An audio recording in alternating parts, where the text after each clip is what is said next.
Hello there, and welcome to the Sleepy Economics channel. Tonight, we drift back through the long, quiet tide of the marketplace, that ancient rhythm of gathering and parting, of strangers meeting over baskets and coins, rising and receding through every age of human life, carrying goods and trust and small hopes from one hand to another. The marketplace is older than money itself, older than writing, older than most of the borders we now take for granted. Wherever people have lived close enough to trade, they have built a place to do it, a clearing, a crossroads, a riverbank. And in that plain fact lies something quietly moving, that long before laws or empires, humans already trusted each other enough to trade. Tonight we will wander slowly through those places, from the dust of the earliest bazaars to the marble of ancient forums, from medieval fairgrounds to the first covered arcades of the modern city. If stories like these help you drift towards sleep, a quiet like, a subscription, or a comment lets us know you are out there, listening in the dark. For now, let your shoulders soften into whatever surface is holding you. Let your breathing slow, unhurried, without effort. Let your thoughts loosen, the way a market empties at dusk, stall by stall, until only quiet remains. Let's begin. Fade. Long before there were cities, there were clearings where strangers agreed to meet. In the river valleys of ancient Mesopotamia, some of the very first documented trade took shape at the edges of settlements, where farmers, herders, and travelers converged to exchange grain, wool, and tools. These were not shops in any sense we would recognize. No fixed walls, no signage, only an unspoken agreement about when and where to appear. Over time, certain spots became known, returned to again and again, until the ground itself seemed to remember the shape of trade. There was no currency yet, only careful reckoning. So many baskets of barley for a length of woven cloth, so many sheep for a share of copper. This is why economists still call it, gently, the age of reckoning rather than the age of money, a time when memory and trust did the work that coins would later do. Imagine standing at the edge of one of these early gathering grounds, the smell of dust and animal hide thick in the warm air, voices rising and falling in half a dozen dialects. A trader unrolls a mat, laying out small clay tokens shaped like jars and sheaves, tiny symbols of the goods they represent, long before anyone had thought to write a word.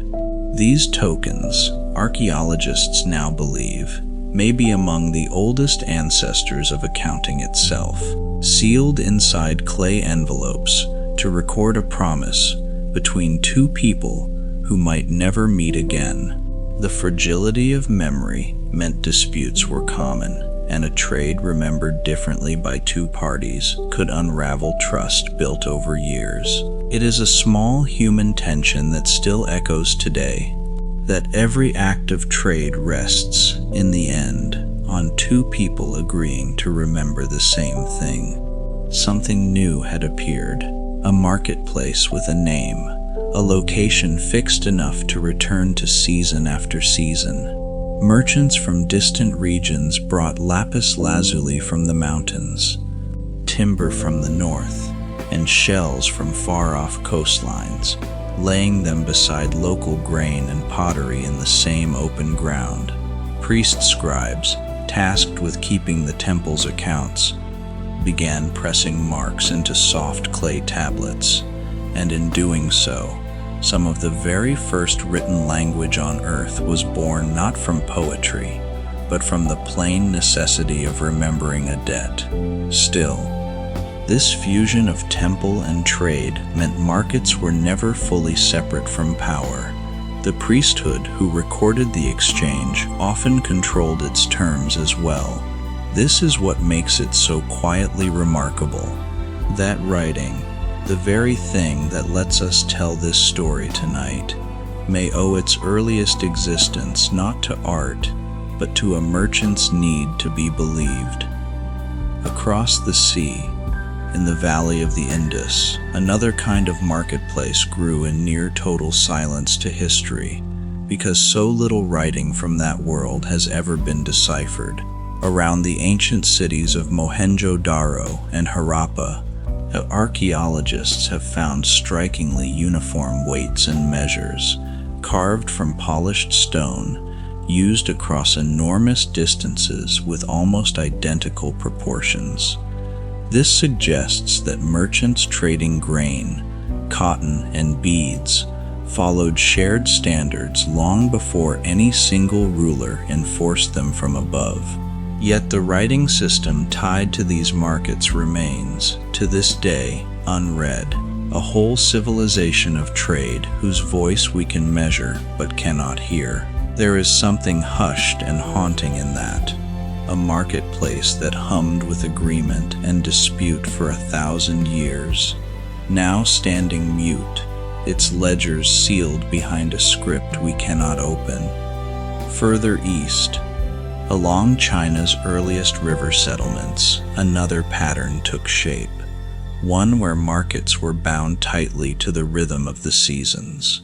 Farmers gathered at fixed points along a river or a crossroads on specific days, following a calendar of exchange that let scattered villages meet without wasting the rest of their time in travel. Early records describe simple market days recurring every few days, a rhythm that would echo for millennia in Chinese village life. The tension in this system was patience. Goods had to keep until market day arrived, and a bad harvest before that day could mean an empty stall and a hungry season. There is something oddly comforting in imagining that same unhurried cycle, waiting, gathering, trading, waiting again, a slow heartbeat beneath the whole of early economic life. In the highlands of the Andes, the centuries before any European sail appeared on the horizon, entire networks of exchange grew without money at all, built instead on reciprocity between communities at different altitudes. A village that grew potatoes at height traded, almost ritually, with a village that grew maize in the valley below, each depending on the other's harvest to survive a landscape too vertical for any single farm to sustain alone. These gatherings were not driven by profit in the way we imagine it now, but by an older logic of mutual obligation repeated across generations until it became almost sacred. Yet even reciprocity had its strains. A poor harvest on one side could quietly unbalance a relationship built over decades of careful giving and receiving. It is a gentle reminder that trade, at its oldest root, was never only about goods. It was about the fragile, patient work of staying bound to one's neighbors. Barter, in truth, it was never quite as simple as the old schoolbook stories suggest. A farmer with grain rarely found on the very same afternoon a fisherman who happened to want grain and happened to have fish to spare. Anthropologists studying surviving barter economies have found something closer to a slow, layered web of favors and part payments, extended across weeks or seasons rather than settled cleanly on the spot. This is one of the quiet ironies historians only fully appreciated in recent decades, that the tidy image of two people swapping goods directly may have been rarer in ancient life than the far messier reality of running tallies, remembered debts, and delayed reciprocity. Even so, was precisely this messiness, this need to remember who owed whom and how much, that likely pushed early societies toward tokens, tallies, and eventually coins. In this sense, the marketplace was not born from convenience alone, but from the very human difficulty of trusting memory over time. In ancient Athens, the marketplace took a name that would echo through history: the Agora, a broad open square at the heart of the city where commerce and civic life were woven into a single fabric. Merchants sold olive oil, pottery, and fish beneath awnings stretched between stone columns, while nearby, citizens debated politics and philosophers wandered, teaching as they walked. Socrates himself, according to later accounts, spent long hours in the Agora simply talking with whoever passed, so that the marketplace of goods became, almost by accident, a marketplace of ideas as well. Yet this openness had its shadow side. The same Agora that hosted philosophy also hosted the sale of enslaved people, a stark reminder that ancient commerce could hold beauty and cruelty within the very same square. This is what makes it so quietly haunting, that a place remembered for the birth of open debate was, at the very same hour, a place where human freedom itself was bought and sold. The murmur of bargaining mixing with the rhythm of sandaled feet on worn marble. A merchant weighs silver coins on a small bronze scale, checking each one against counterfeits, a concern so common that Athens eventually appointed public officials solely to test the purity of coins in the marketplace. These officials, known as dokimastoi, worked for the city itself, a small but telling sign that trust in money was never assumed. It had to be built, tested, and defended by public institutions from the very beginning. Even a currency backed by a great city, it seems, needed careful watching to remain believed. Rome, in time, built something grander still, a series of vast forums at the center of its capital, ringed with columns and lined with shops selling everything from spices to slaves, from fine cloth to imported wine. The largest of these, built under later emperors, stretched for hundreds of meters, an architectural statement that trade itself deserved marble, not mud. Merchants paid rent to occupy small vaulted shops called tabernae, many of which still stand today, their stone thresholds worn smooth by 2,000 years of feet. Yet beneath the grandeur lay a harder truth. Roman markets ran on an economy deeply dependent on conquest and enslaved labor, and the marble columns above often stood on foundations built by hands that were never paid at all. Rome's appetite for goods reached astonishingly far, pulling silk from China, pepper from India, and amber from the shores of the Baltic into its central markets, along routes that stretched thousands of miles. A special market building near the Roman Forum, known as the Trajan's Market, is sometimes called by historians the world's first shopping mall. Tiered levels of shops rising up a hillside, selling goods gathered from 3 continents. Even the emperor's own household, it is said, depended on merchants to keep the vast city fed, since Rome's population had long since outgrown what the surrounding countryside alone could provide. This is why economists still find Rome fascinating. It shows how a market, once large enough, becomes something a whole civilization cannot survive without. Far along the coast of the ancient Mediterranean, the Phoenicians built no single great capital, but instead a scattered chain of trading posts, stretched from the shores of modern Lebanon to the far coast of Spain. Their ships carried purple dye pressed from sea snails, cedar wood prized for shipbuilding, and delicate glass, trading at ports where they rarely stayed long enough to build an empire of conquest. Historians sometimes call them a civilization built entirely on trust between strangers, since their power lay not in armies but in the simple reliability of their word at market after market. A network built purely on trust is a fragile thing, and when that trust faltered, through piracy, war, or broken agreements, entire trading cities could fade within a generation. From Phoenician roots grew Carthage, the city whose marketplaces once rivaled any in the ancient world, trading tin, silver, and grain across a Mediterranean it very nearly came to dominate. Carthaginian merchants developed complex trading treaties with rival powers, carefully dividing which ports each side could access, an early and surprisingly sophisticated form of trade diplomacy.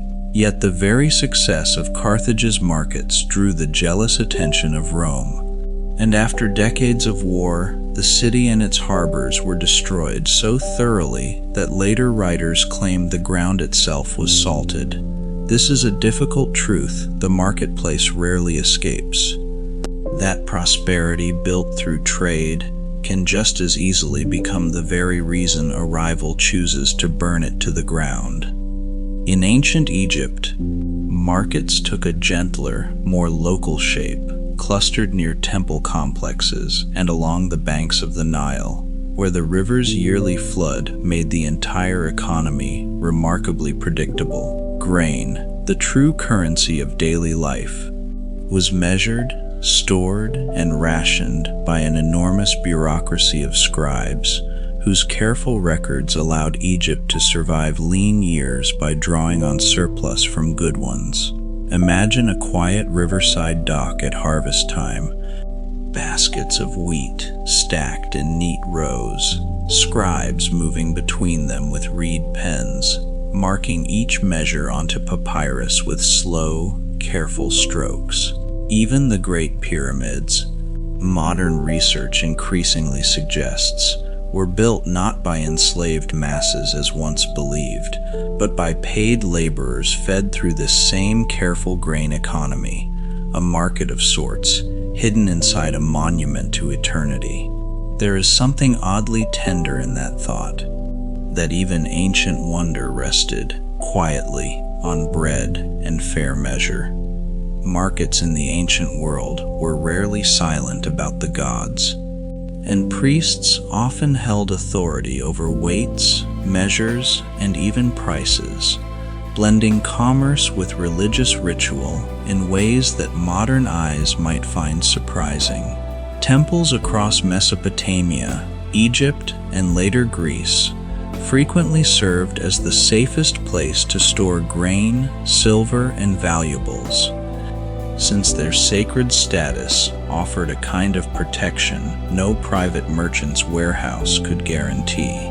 This meant that priesthoods, almost by accident, became some of the earliest bankers in history, lending stored grain or silver at interest and keeping records that still survive on baked clay tablets today.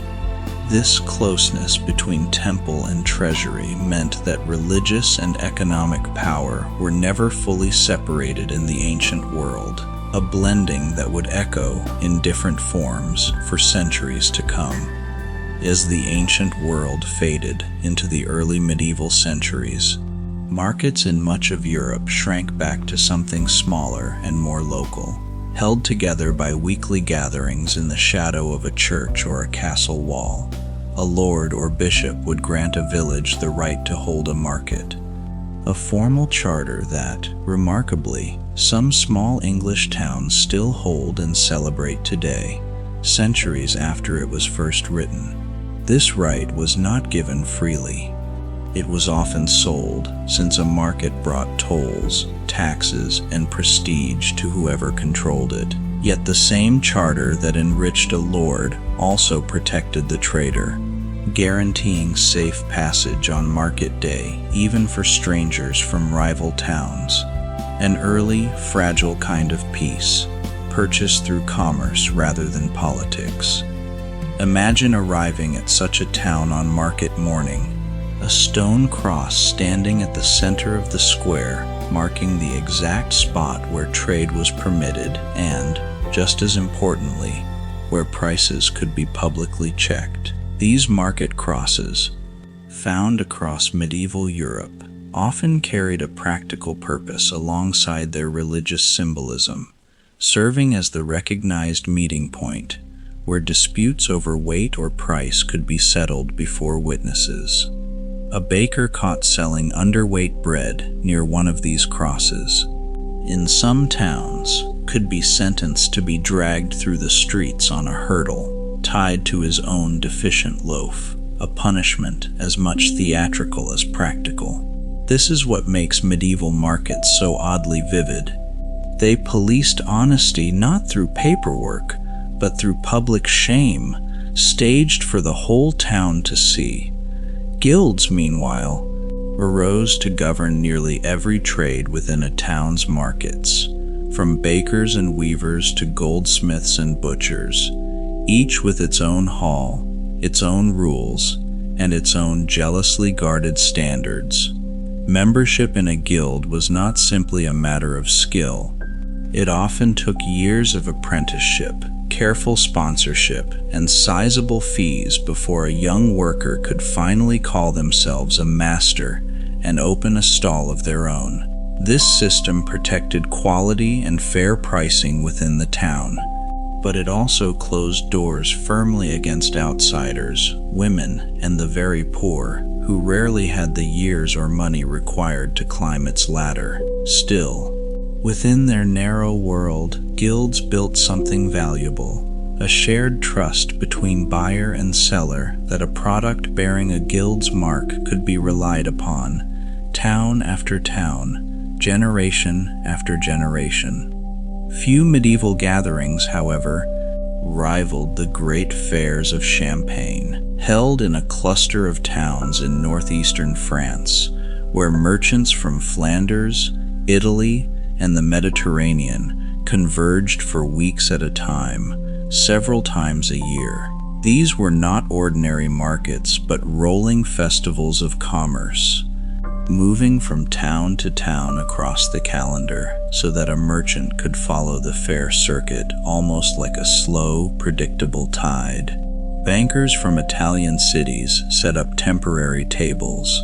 The very word bank is thought by some historians to descend from these long wooden benches, or bank, where money was changed and loans arranged beneath the open sky.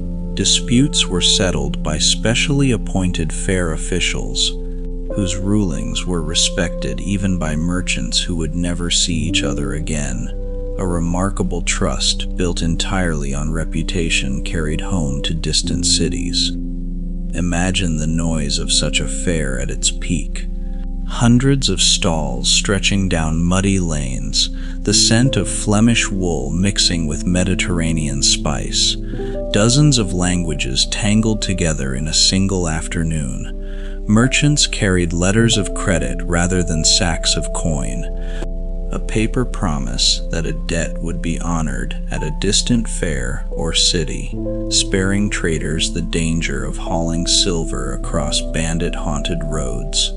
This single innovation, historians often note, quietly reshaped commerce across an entire continent, allowing trust to travel lighter and faster than metal ever could.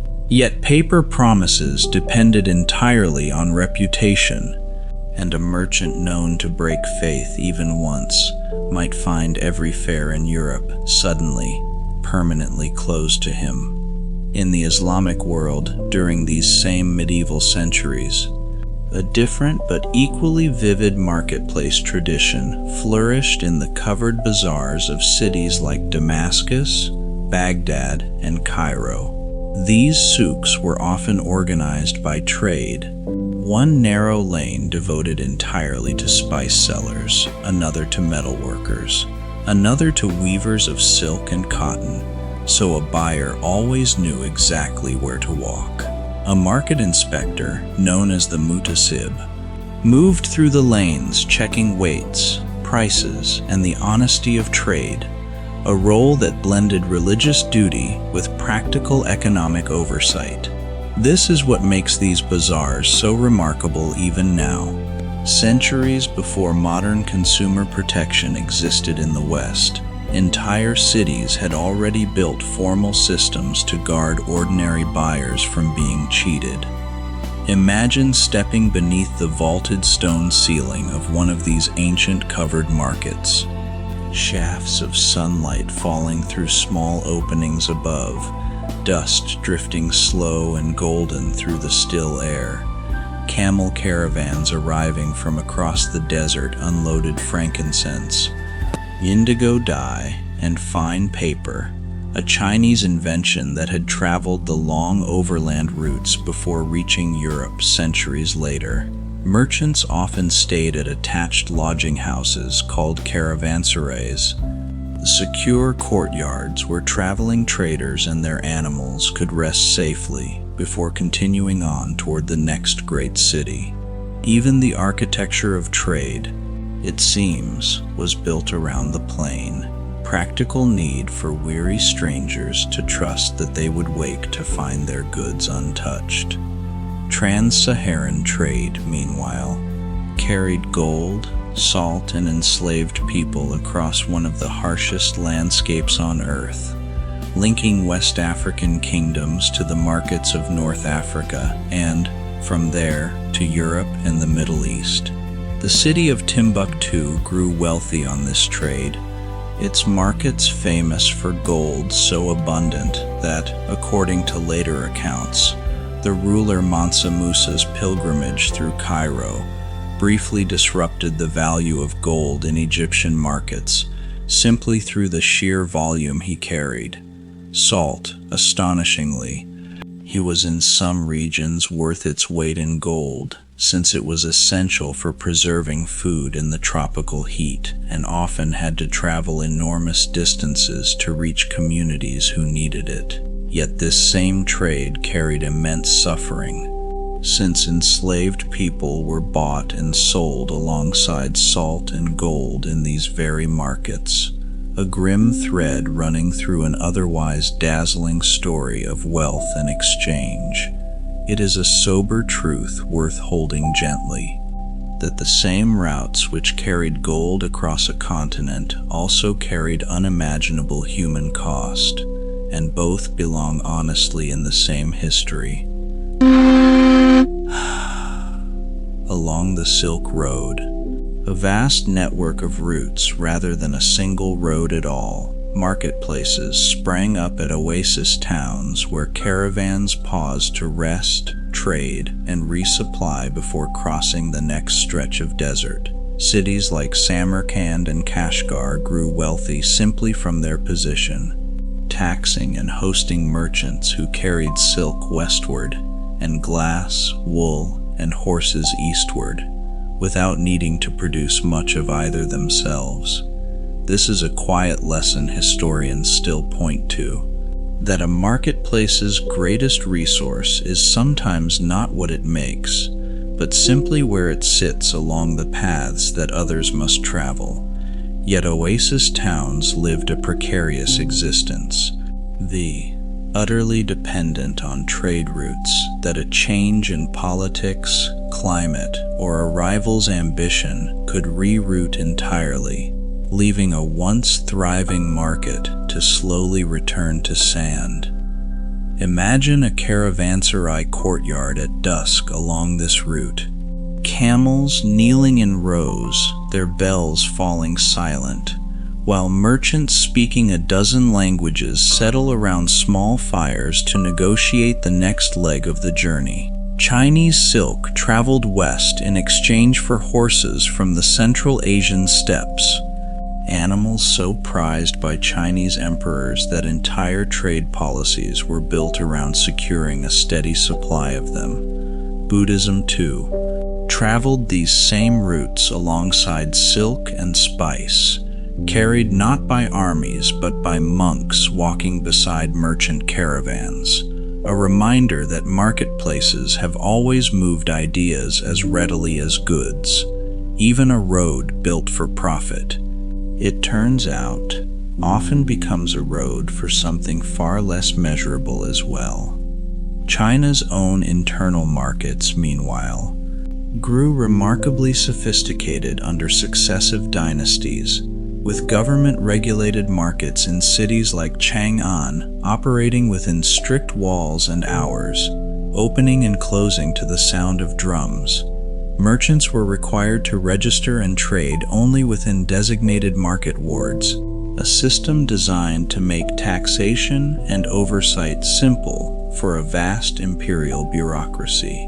Later dynasties gradually relaxed these restrictions, allowing markets to spread more freely through cities and along the Grand Canal, an engineered waterway that let grain and goods move across enormous distances far faster than any overland route.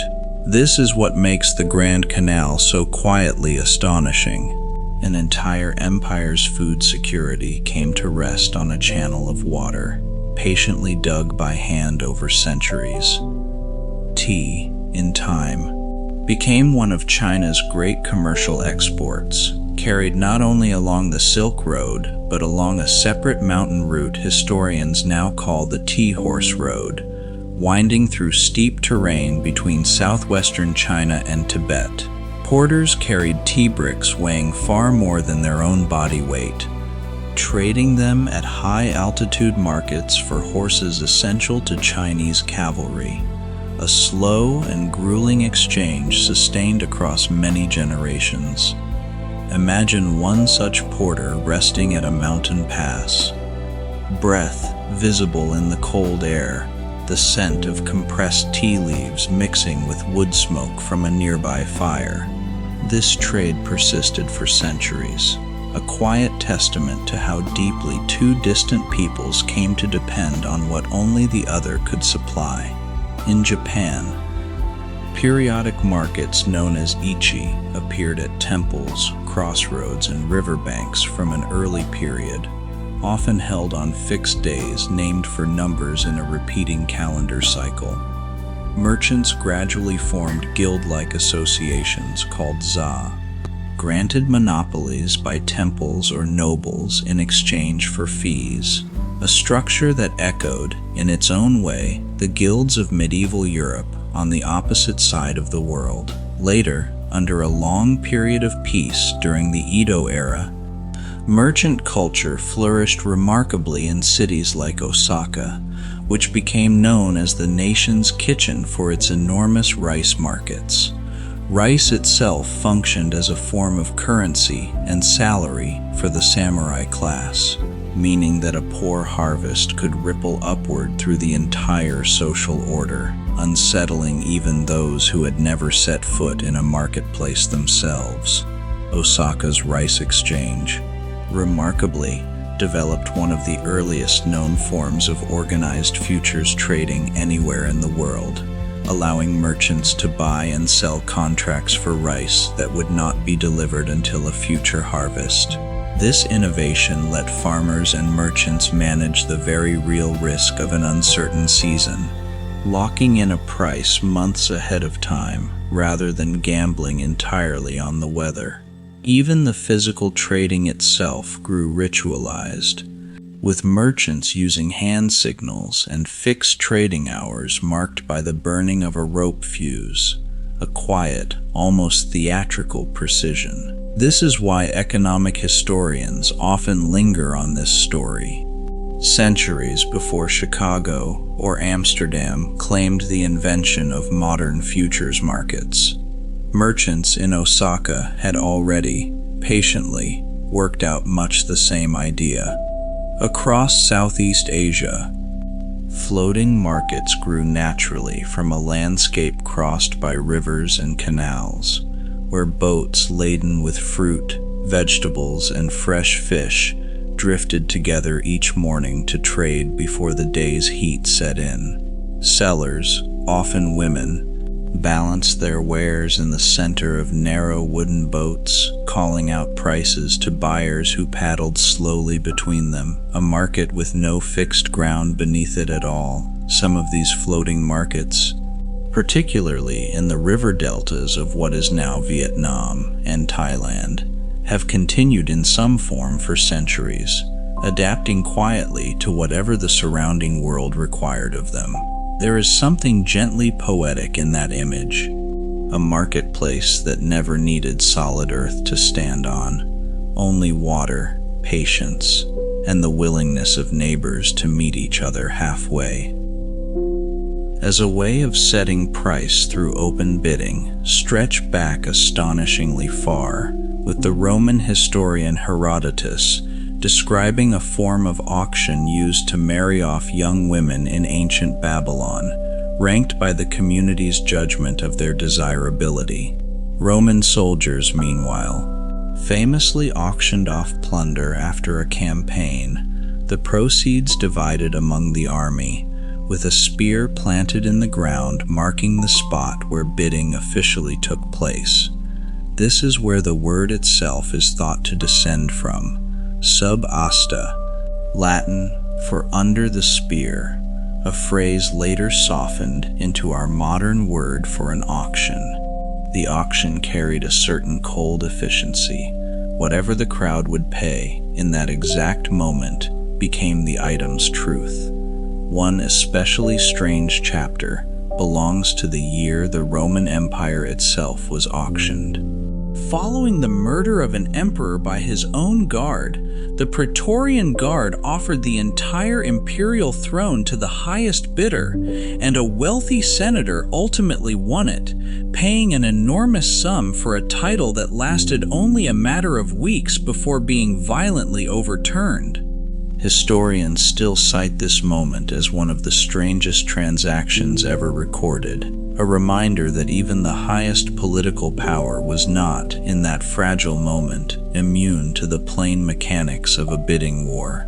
There is something almost tragicomic in it, a hushed lesson that money, however vast, cannot always purchase the loyalty required to keep what it has bought. Centuries later, in 18th century London, 2 auction houses were founded that would quietly shape the trade of fine art and rare objects for the next several hundred years, each beginning humbly with a single room and a small circle of trusting clients.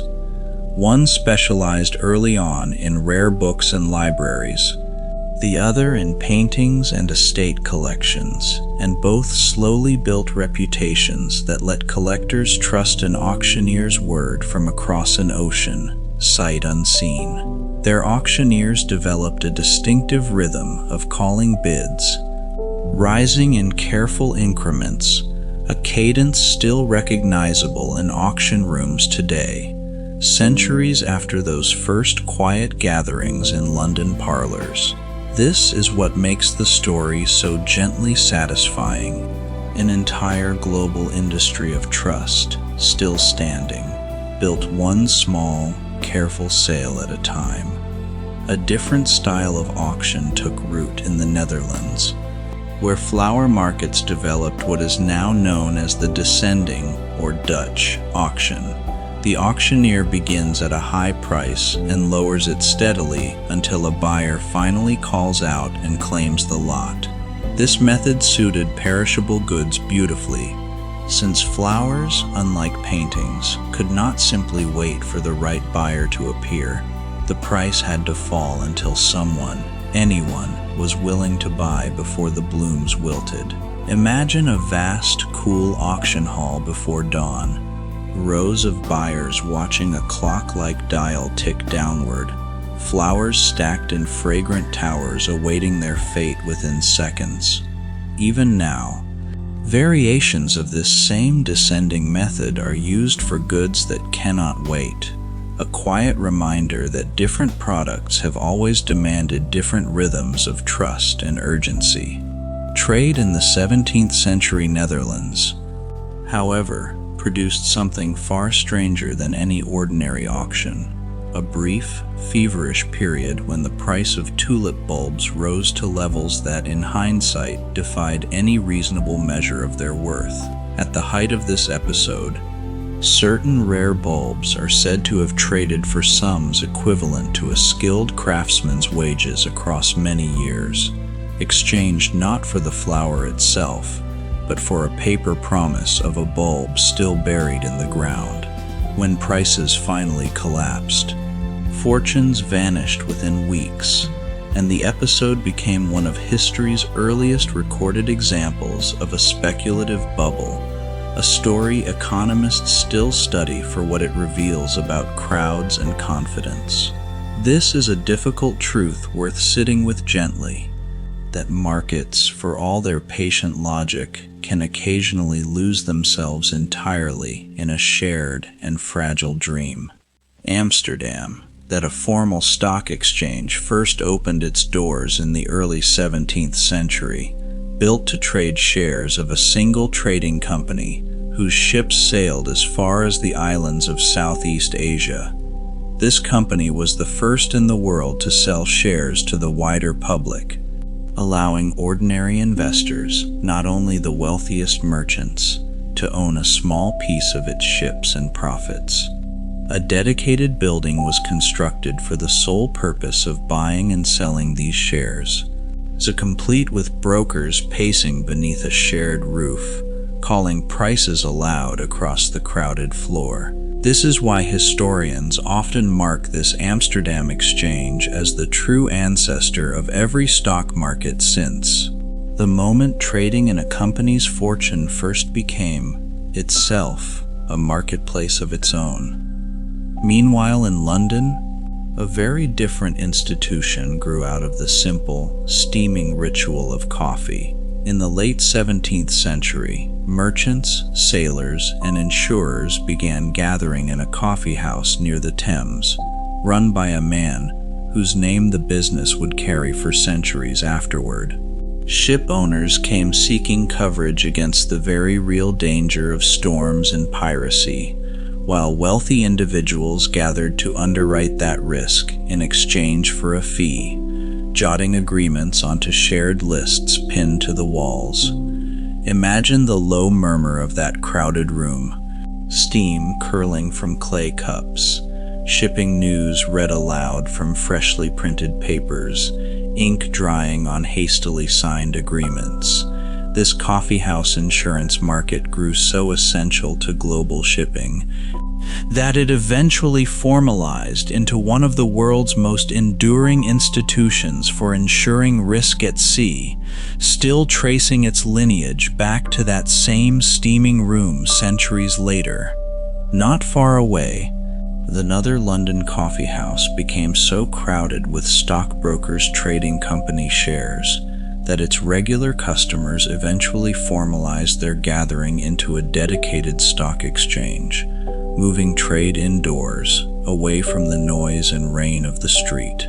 Brokers had once been banned from the Royal Exchange itself for rowdy behavior, pushed instead into nearby coffee houses and alleyways, until their sheer numbers demanded a proper building of their own. This is a small, amusing irony historians enjoy repeating. One of the world's most important financial institutions was born, in part, from a group of traders simply being too loud and too numerous to be tolerated anywhere else.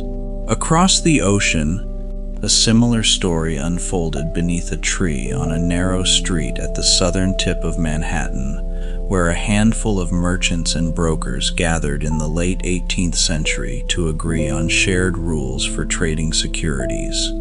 They signed a brief agreement, fixing commission rates and promising to trade primarily with one another, a simple handshake of a document that would eventually grow into one of the largest financial exchanges on Earth.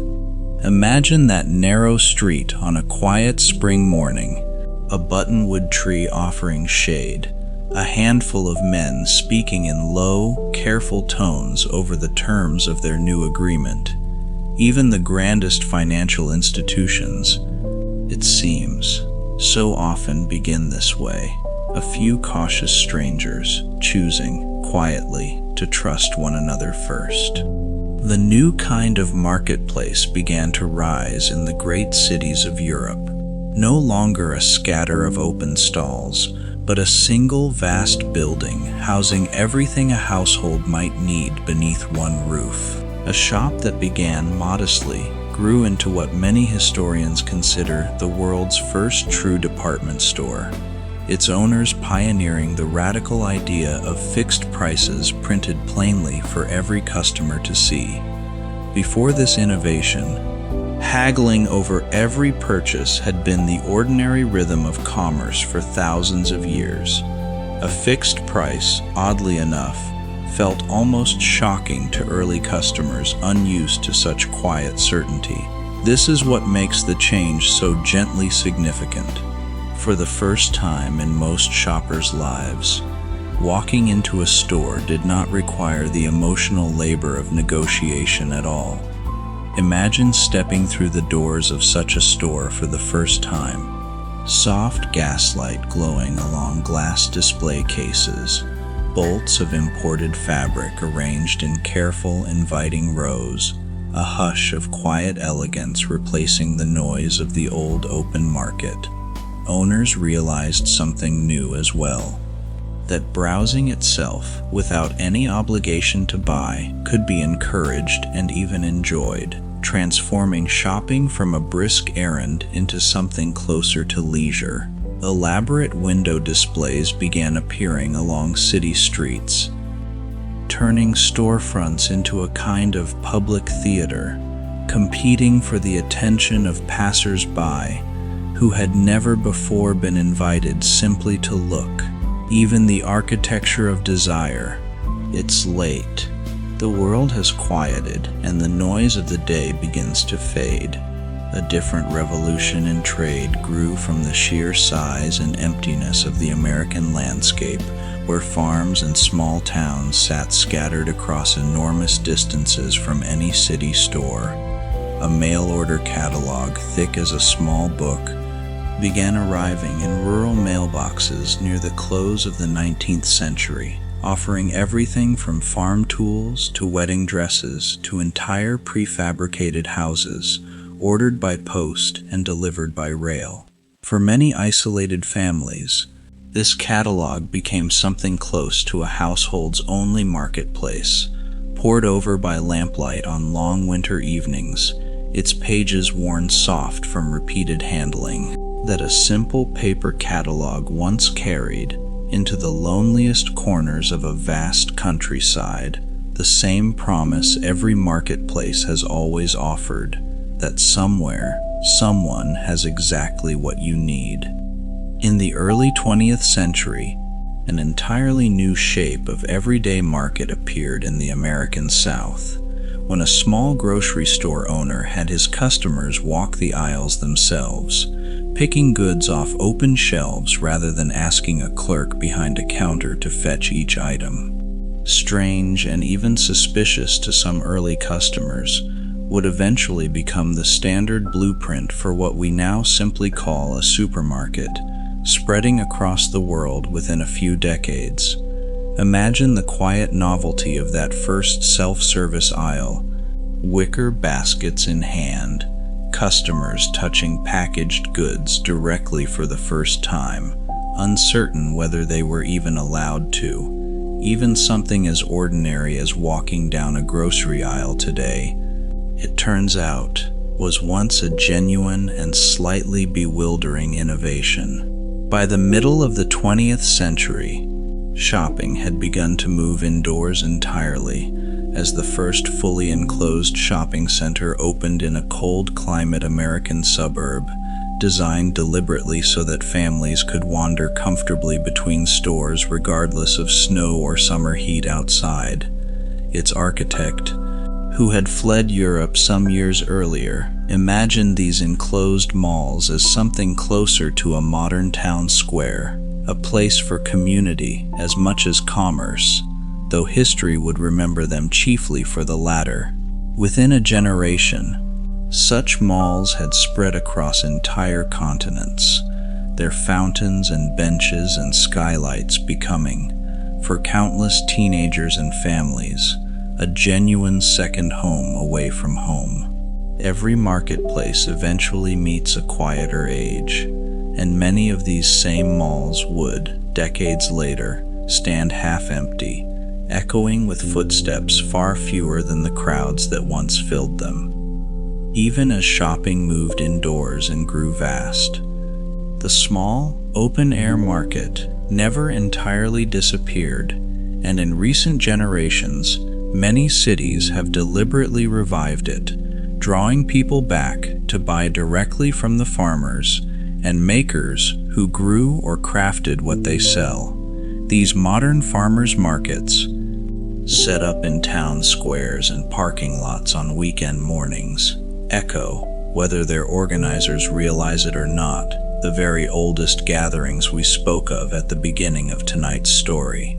A basket of tomatoes, a jar of honey, a loaf of bread, sold hand to hand, face to face, in a rhythm scarcely different from a riverside market 5,000 years ago. This is what makes the marketplace's story feel less like a straight line and more like a slow, patient circle. However far commerce travels into glass towers and vast malls, something in us keeps quietly returning to the simplicity of a table, a cellar, and a familiar face. And of course, in the final chapters of this long story, the marketplace found its way into rooms we do not usually think of as marketplaces at all, into the glow of a screen, where a buyer in one country might purchase within seconds a good crafted by hands on the opposite side of the world. This newest form of exchange has no stalls, no covered lanes, no market cross to gather beneath. And yet at its heart, it still relies on the very same ancient ingredient every marketplace before it has needed, the fragile, essential trust that a stranger, unseen, will deliver exactly what was promised. This is what makes it so quietly fascinating to consider from such a distance.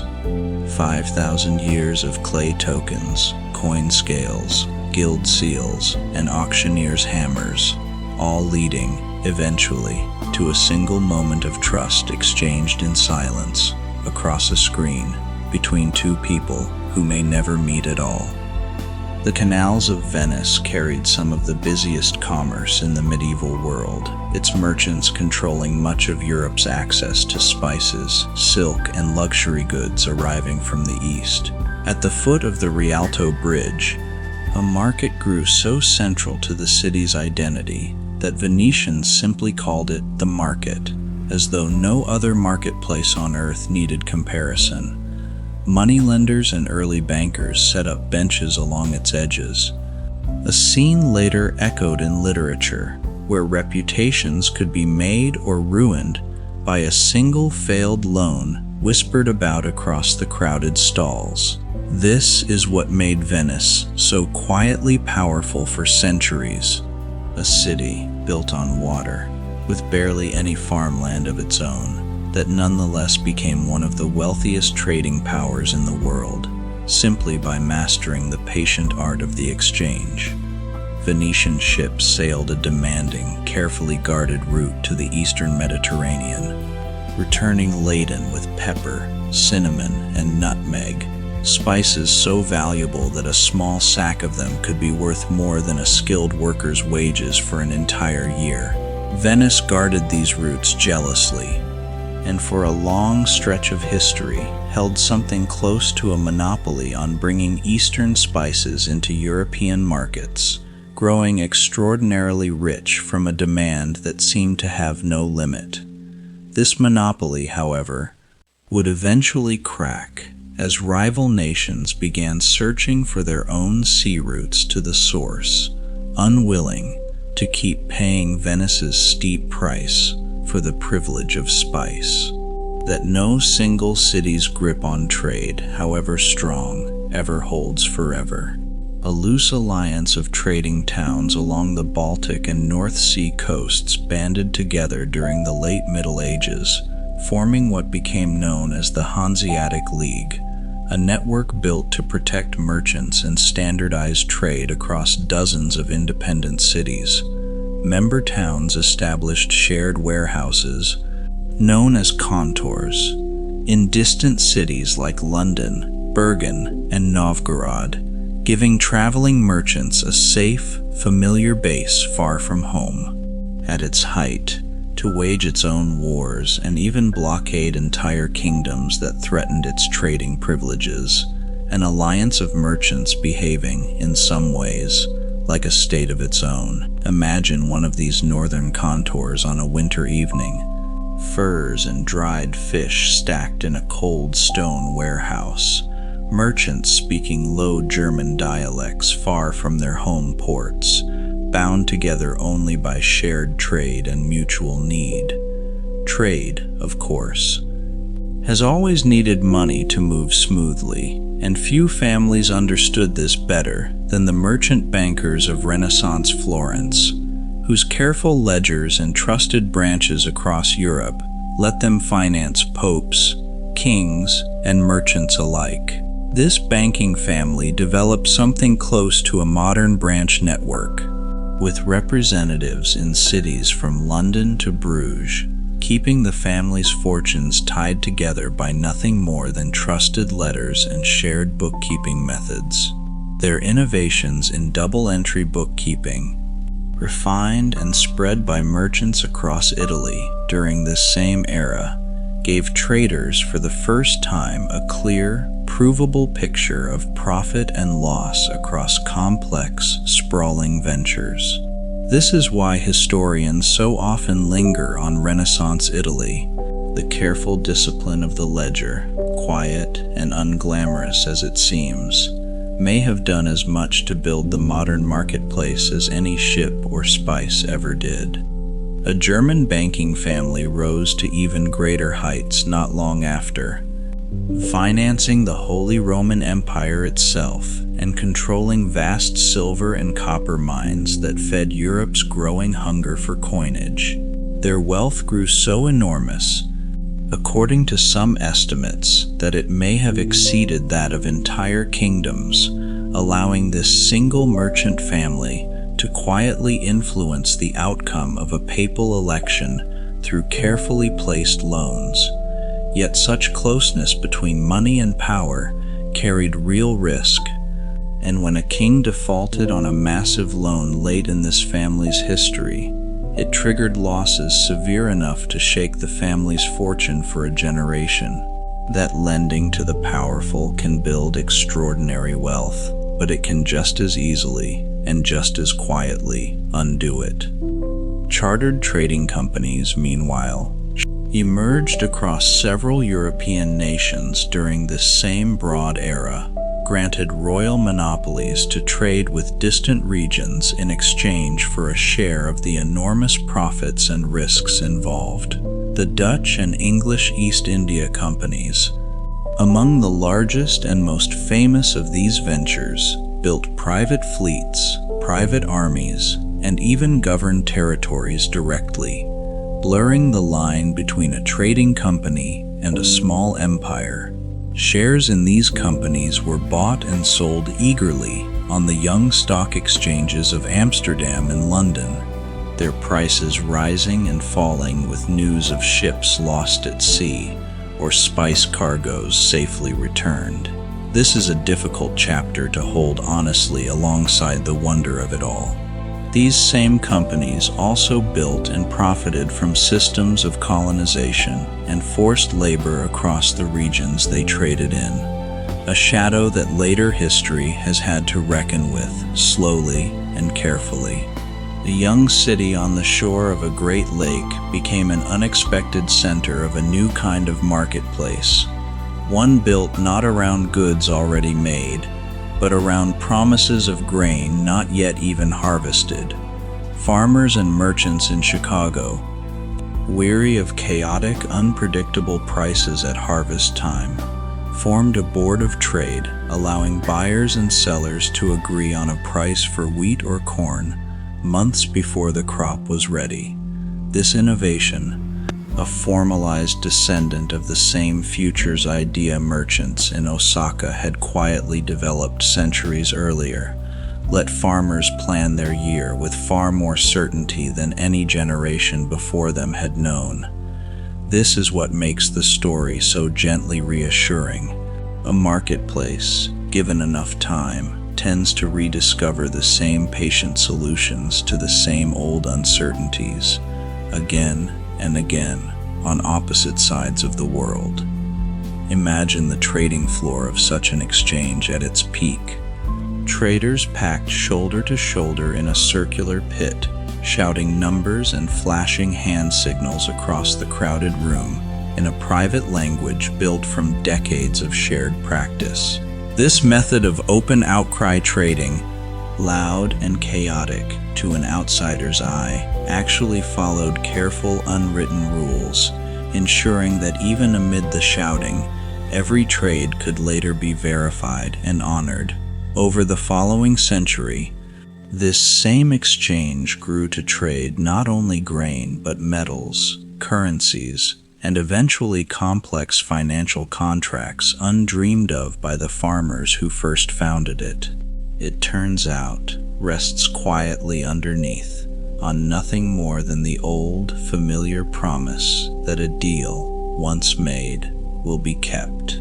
Currency itself, the very substance so many of these markets depended on, carried its own long and occasionally troubled history, since rulers throughout the ancient and medieval world were frequently tempted to quietly reduce the precious metal in their coins while keeping the face value the same. This practice, known as debasement, could fund a war or a lavish building project in the short term, but it inevitably eroded public trust in the coinage once merchants noticed their coins buying less than before. Roman emperors debased their silver currency so repeatedly over several centuries that by the empire's later years, coins once gleaming with silver had become little more than thinly plated bronze. This is a quiet warning the marketplace has repeated in nearly every era, that trust in money, once spent carelessly by those who print or mint it, is far harder to rebuild than it ever was to lose. Paper money, when it finally appeared, first took root not in Europe but in China, where merchants during the Song dynasty began issuing promissory notes redeemable for the heavy strings of coins too cumbersome to carry over long trade routes.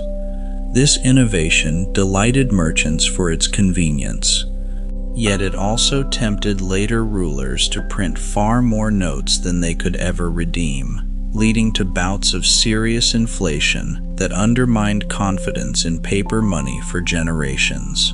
When the Mongol traveler and later European visitors first encountered Chinese paper currency, they described it with genuine astonishment, since nothing quite like it yet existed anywhere in Europe, even a marvel as useful as paper money.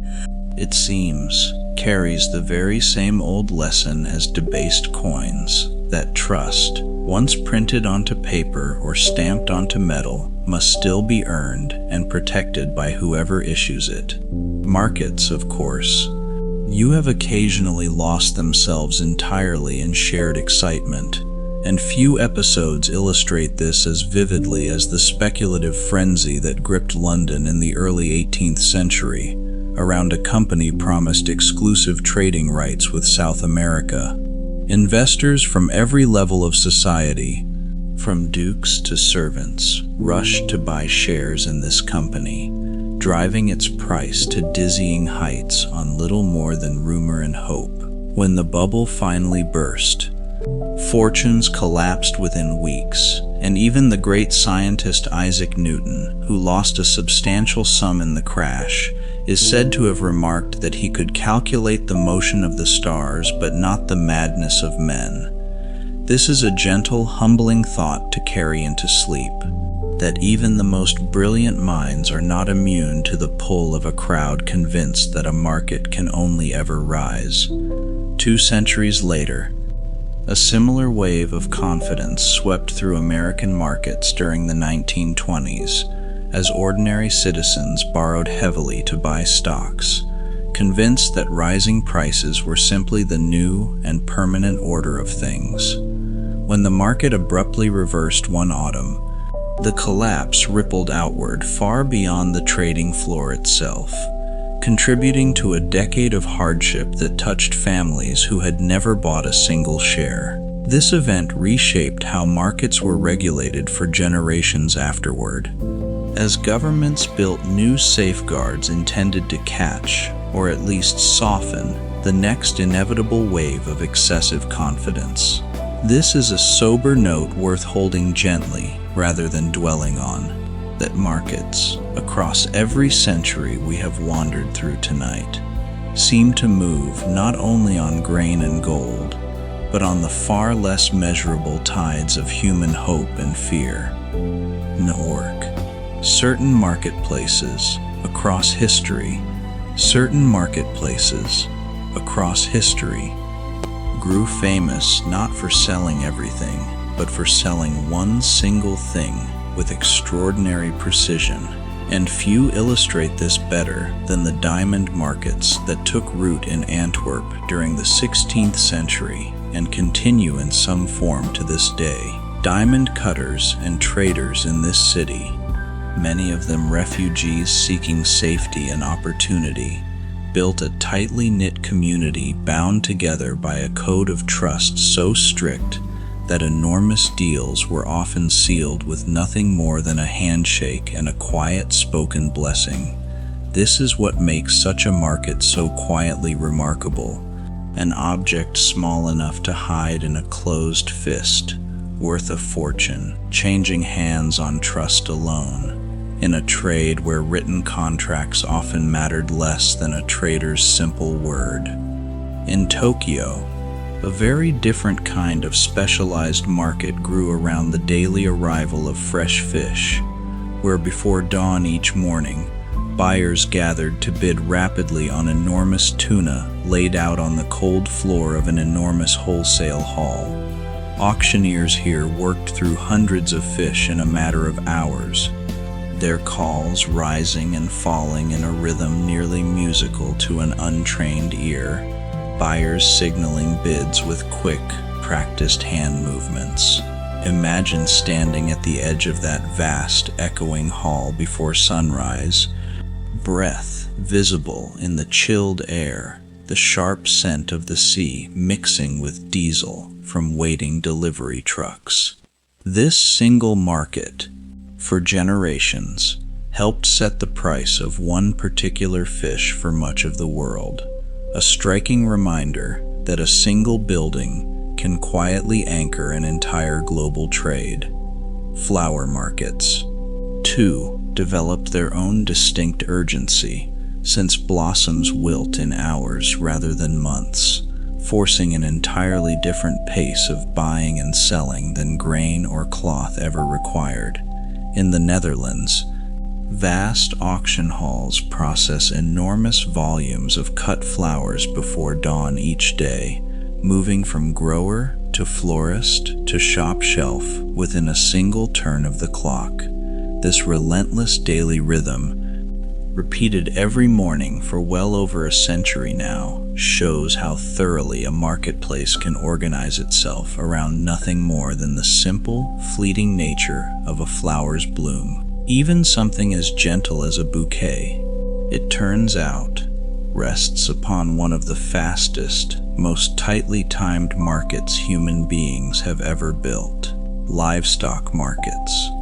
By contrast, moved at an older, slower rhythm, and for centuries across Europe and Asia, great fairs were held specifically for buying and selling horses, cattle, and sheep, drawing farmers from many days' travel away. At such fairs, a buyer would inspect an animal's teeth, gait, and coat with careful, practiced hands, since a healthy animal purchased poorly could ruin a farmer's entire season. A handshake, spat upon and clasped, sealed many such deals in parts of rural Europe, a small ritual gesture meant to bind an agreement as firmly as any written contract could.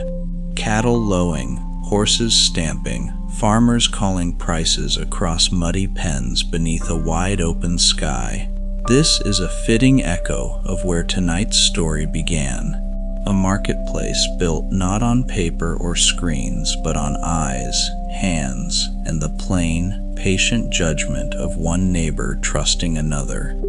Even the grandest stages of industry, in time, became a kind of marketplace of their own, as nations began hosting world's fairs during the 19th century.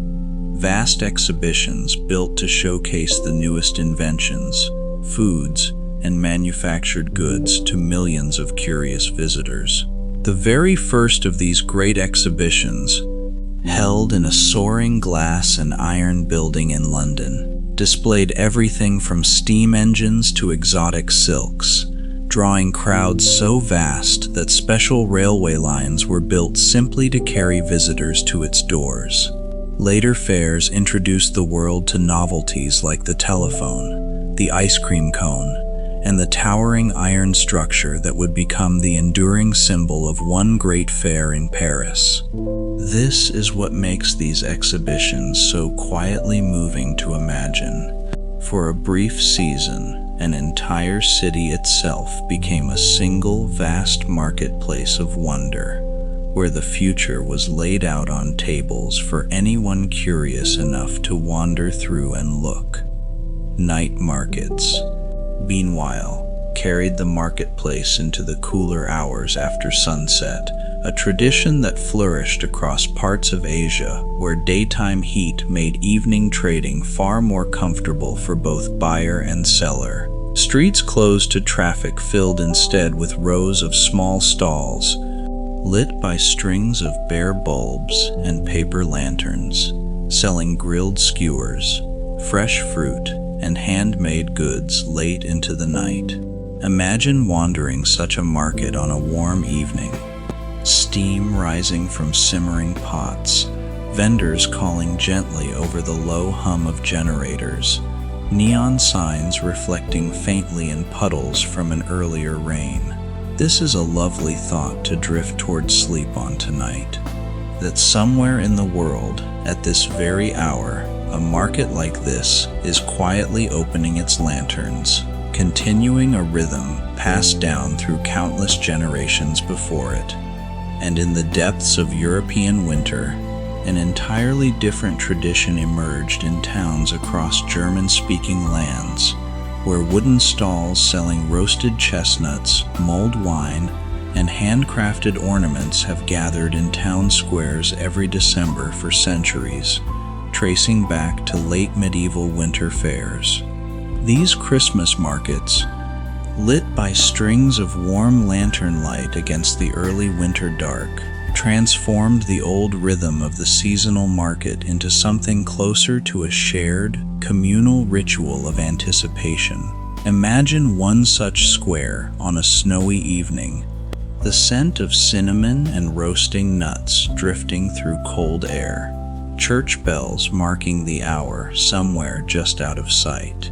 This is a gentle note to hold as we near the end of tonight's journey, that even in the coldest, darkest months, humans have always found a reason to gather in the marketplace, if only for the simple comfort of light, warmth, and each other's company. No!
Built in the 15th century, atop a city that had already served as a crossroads of trade for well over 1,000 years before the first stone of its covered lanes was even laid.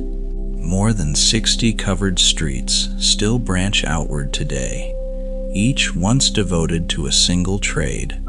Jewelers here, carpet weavers there, booksellers gathered in their own quiet corner away from the noise.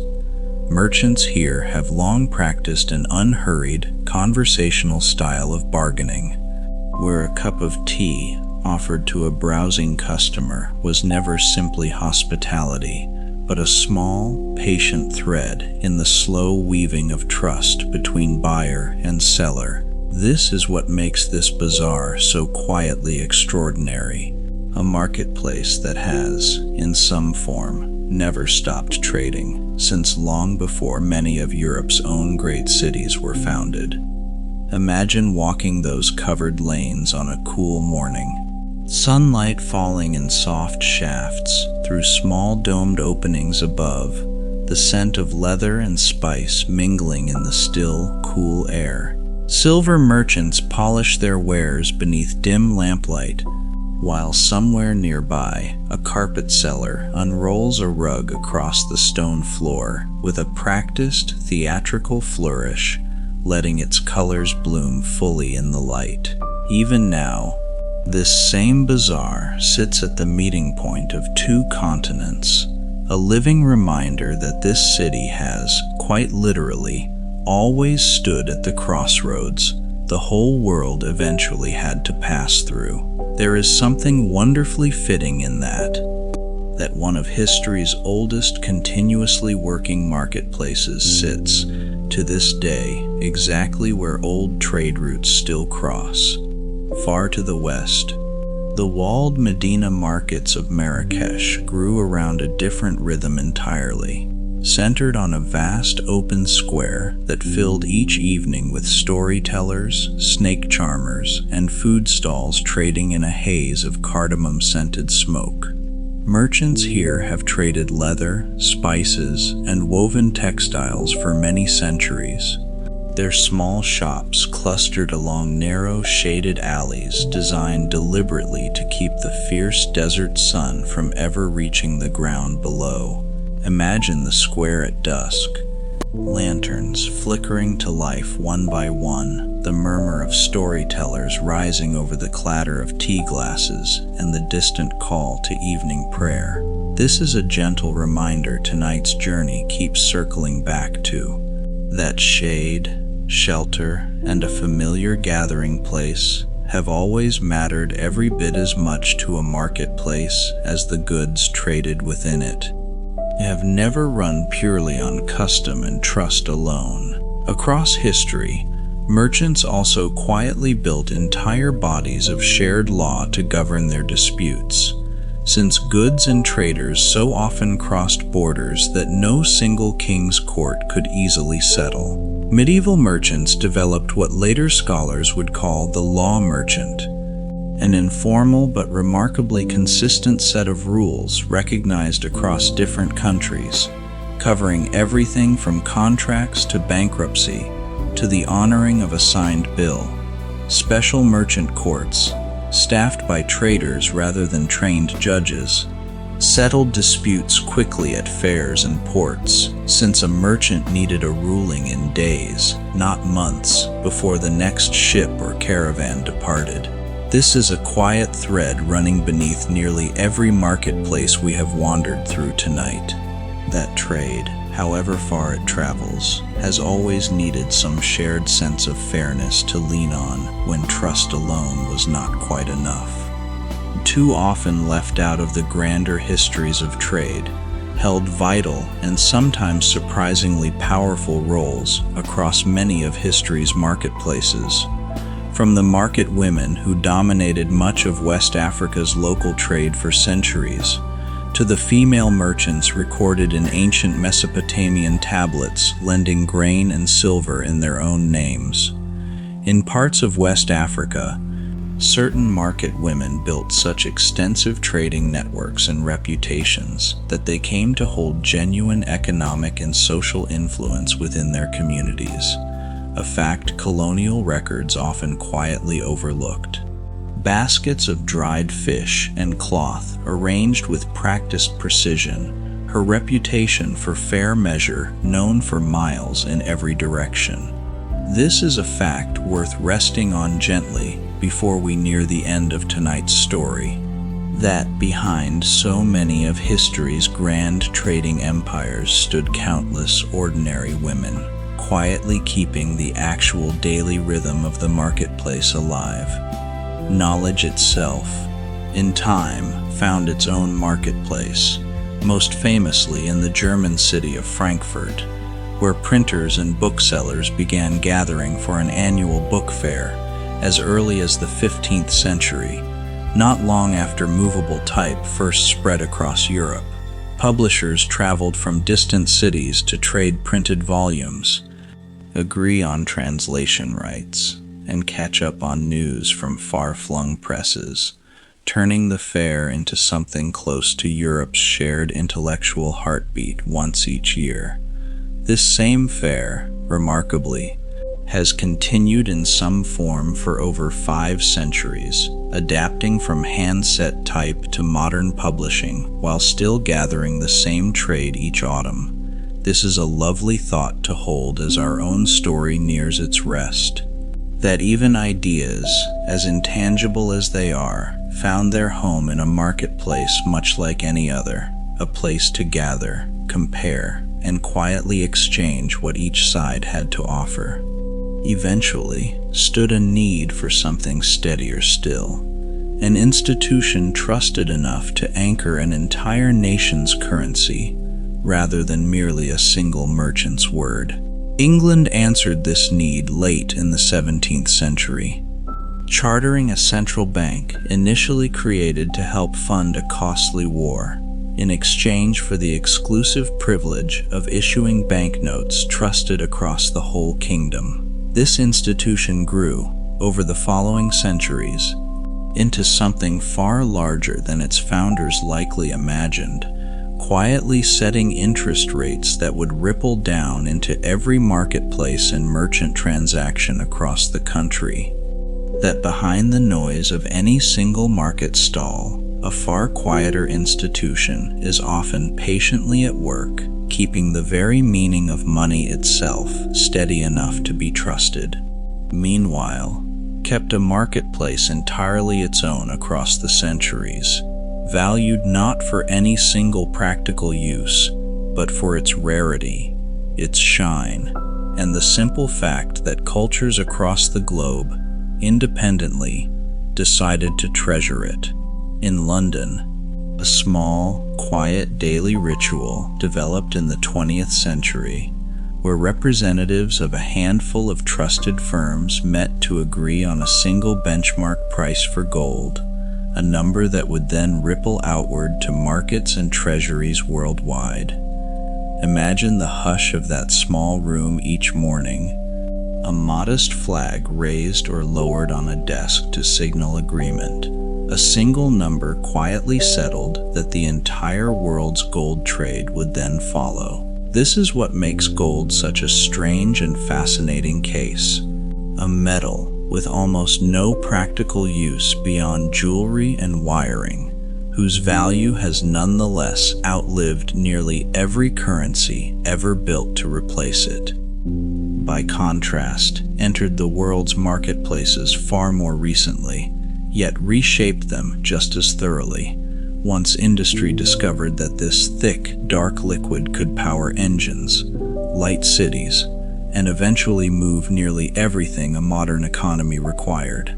Early oil markets in 19th century America grew famously chaotic, with prices swinging wildly as new wells were discovered and old ones ran dry, until larger companies gradually brought a steadier order to the trade. Nations rich in oil, in the following century, eventually joined together to coordinate how much they would produce and sell, a striking modern echo of the old chartered trading companies that once tried to manage supply across an ocean. This is a fitting thought to carry gently into our final chapters tonight. Whether the good in question is grain, gold, or oil, the same old questions of scarcity, trust, and fair price seem to follow it everywhere. If there is one thread running quietly beneath every marketplace we have wandered through tonight, it is this: that a market, at its very core, has never truly been about the goods changing hands at all, but about the fragile, patient trust required for two strangers to agree that an exchange is fair. Clay tokens sealed in envelopes, guild seals stamped onto cloth, auctioneers' hammers falling onto polished wood, a handshake sealing a deal over cattle in a muddy field. Each was simply a different tool built for the very same ancient purpose. Even the glow of a screen tonight, wherever you are listening from, carries on that same unbroken thread, however far removed it feels from a dusty riverside gathering 5,000 years ago. This is why the story of the marketplace feels less like a history of money and more like a quiet history of trust itself, endlessly reinvented, era after era, but never truly new. And so markets have shifted their shape again and again, from open riverbanks to marble forums, from covered bazaars to glass department stores, from a shouted pit of grain traders to a silent, gentle exchange of trust across a glowing screen. Yet through every one of these changes, a few things have remained remarkably constant: the need for a trusted place to meet, a fair way to measure worth, and the quiet courage it takes for one stranger to hand something valuable to another and simply believe they will be treated fairly in return. Perhaps that is the gentlest lesson tonight's long journey leaves behind. As your thoughts continue to drift, that for every ledger and every coin, for every crowded stall and quiet screen, humanity has always found its way back to this same soft, resilient thread of trust. And on that thought, let us slowly bring tonight's journey to its rest. Quieted, heleded. Before continuing further into these last few threads, let us drift back once more, this time to a city standing exactly where two continents meet, the great Byzantine capital once called Constantinople, and known today as Istanbul. For over 1,000 years, its markets thrived at the meeting point of Europe and Asia, its harbors filled with grain ships from Egypt, silk from the east, and wine from Aegean islands, all converging beneath the city's ancient walls.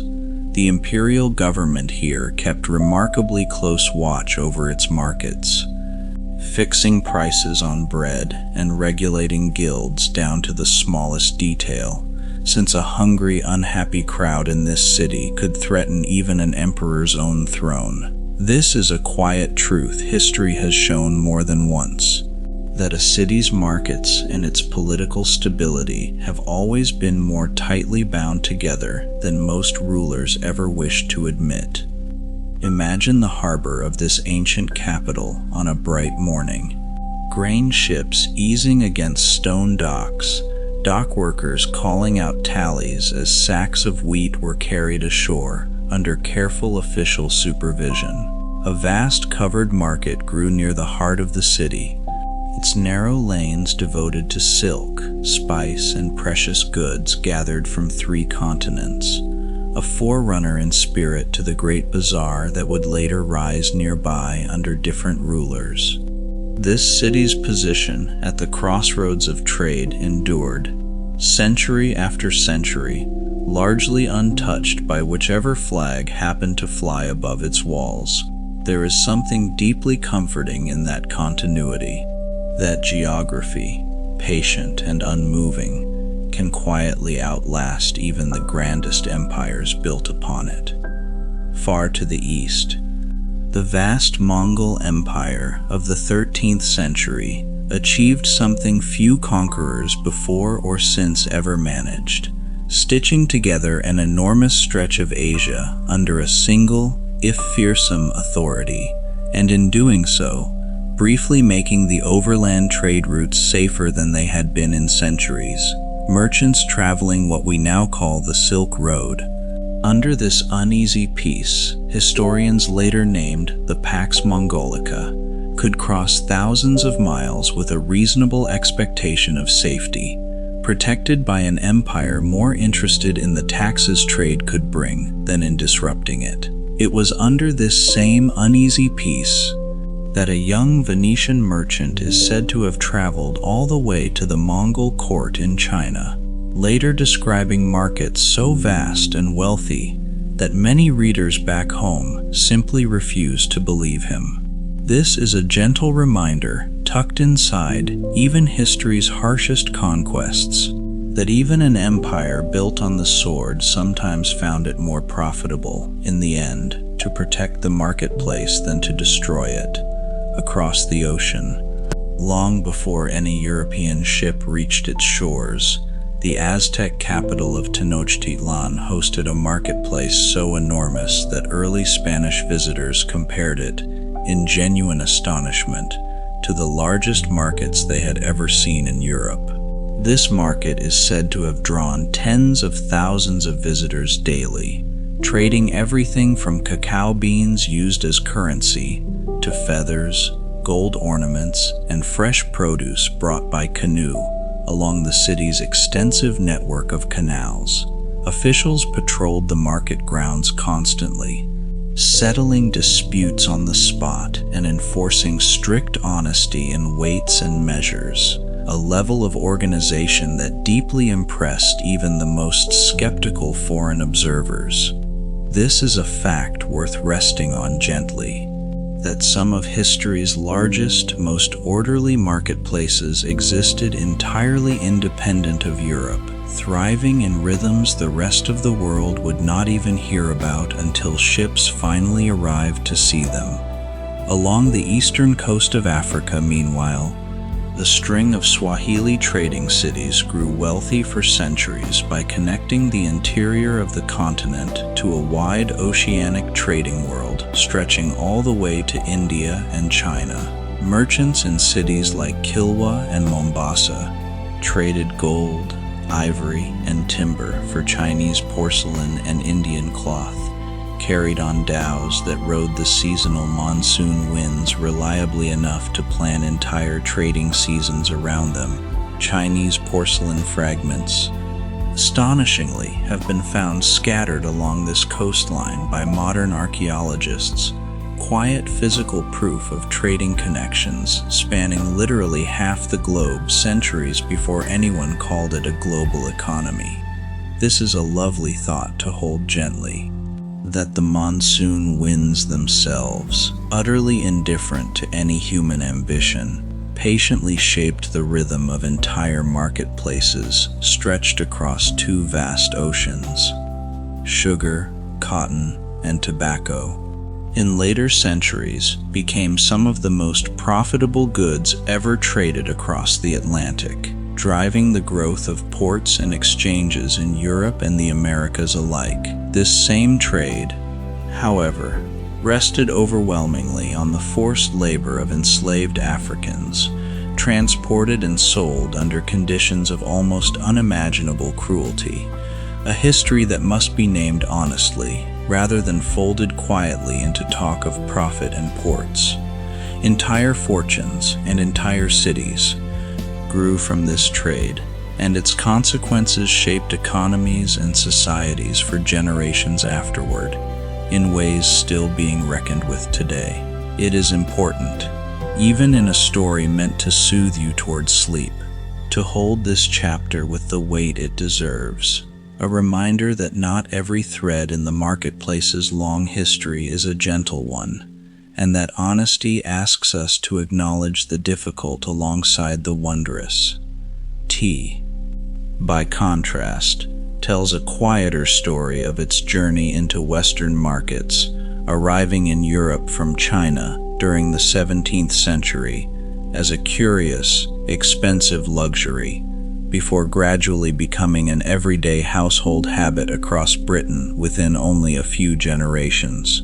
Merchant companies built entire fleets specifically to race tea home from Chinese ports as quickly as possible, since the freshest leaves commanded the highest prices, giving rise to swift, narrow-hulled ships built purely for speed. Eventually tangled with politics on the far side of the Atlantic, when a dispute over tax on tea led colonists in one American port to dump an entire shipment into the harbor rather than pay it.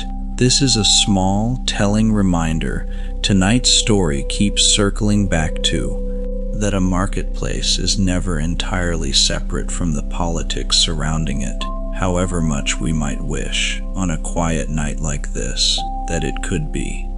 The telegraph, when it finally arrived in the 19th century, changed the marketplace perhaps more thoroughly than any single invention before it, letting news of prices, harvests, and shipwrecks travel in minutes rather than the weeks a letter once required. Stock prices could now be reported almost as soon as they changed, printed onto narrow strips of paper by a new machine that traders nicknamed the ticker, its steady clicking becoming the background rhythm of exchange floors for the following century.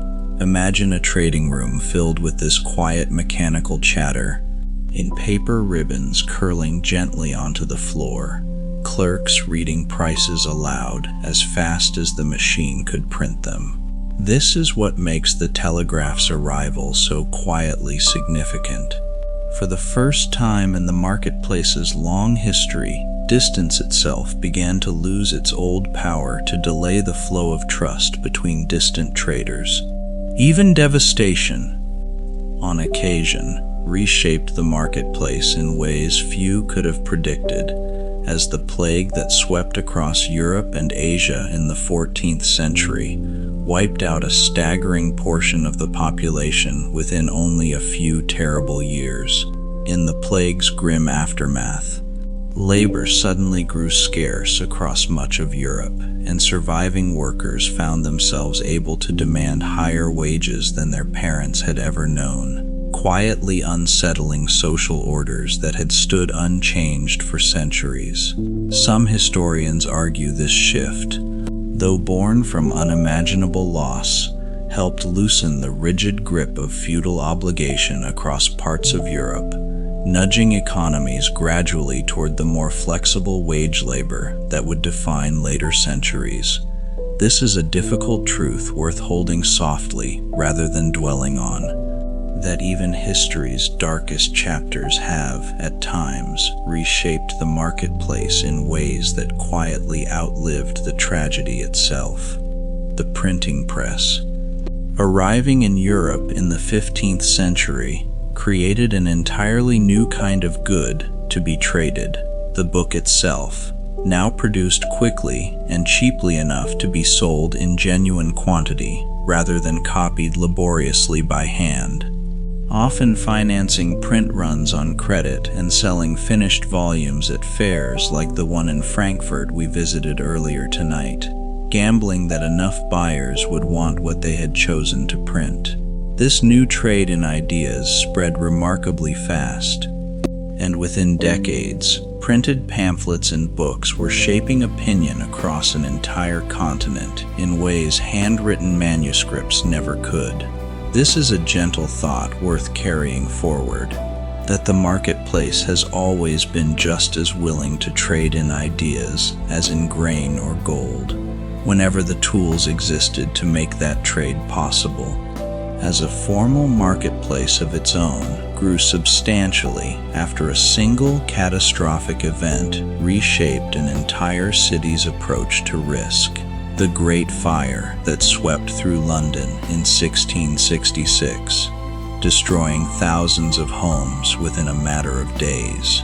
In the fire's aftermath, entrepreneurs began offering fire insurance to nervous homeowners, eventually organizing their own private fire brigades marked with distinctive metal plaques, since insurers found it wise to protect the very properties they had agreed to cover.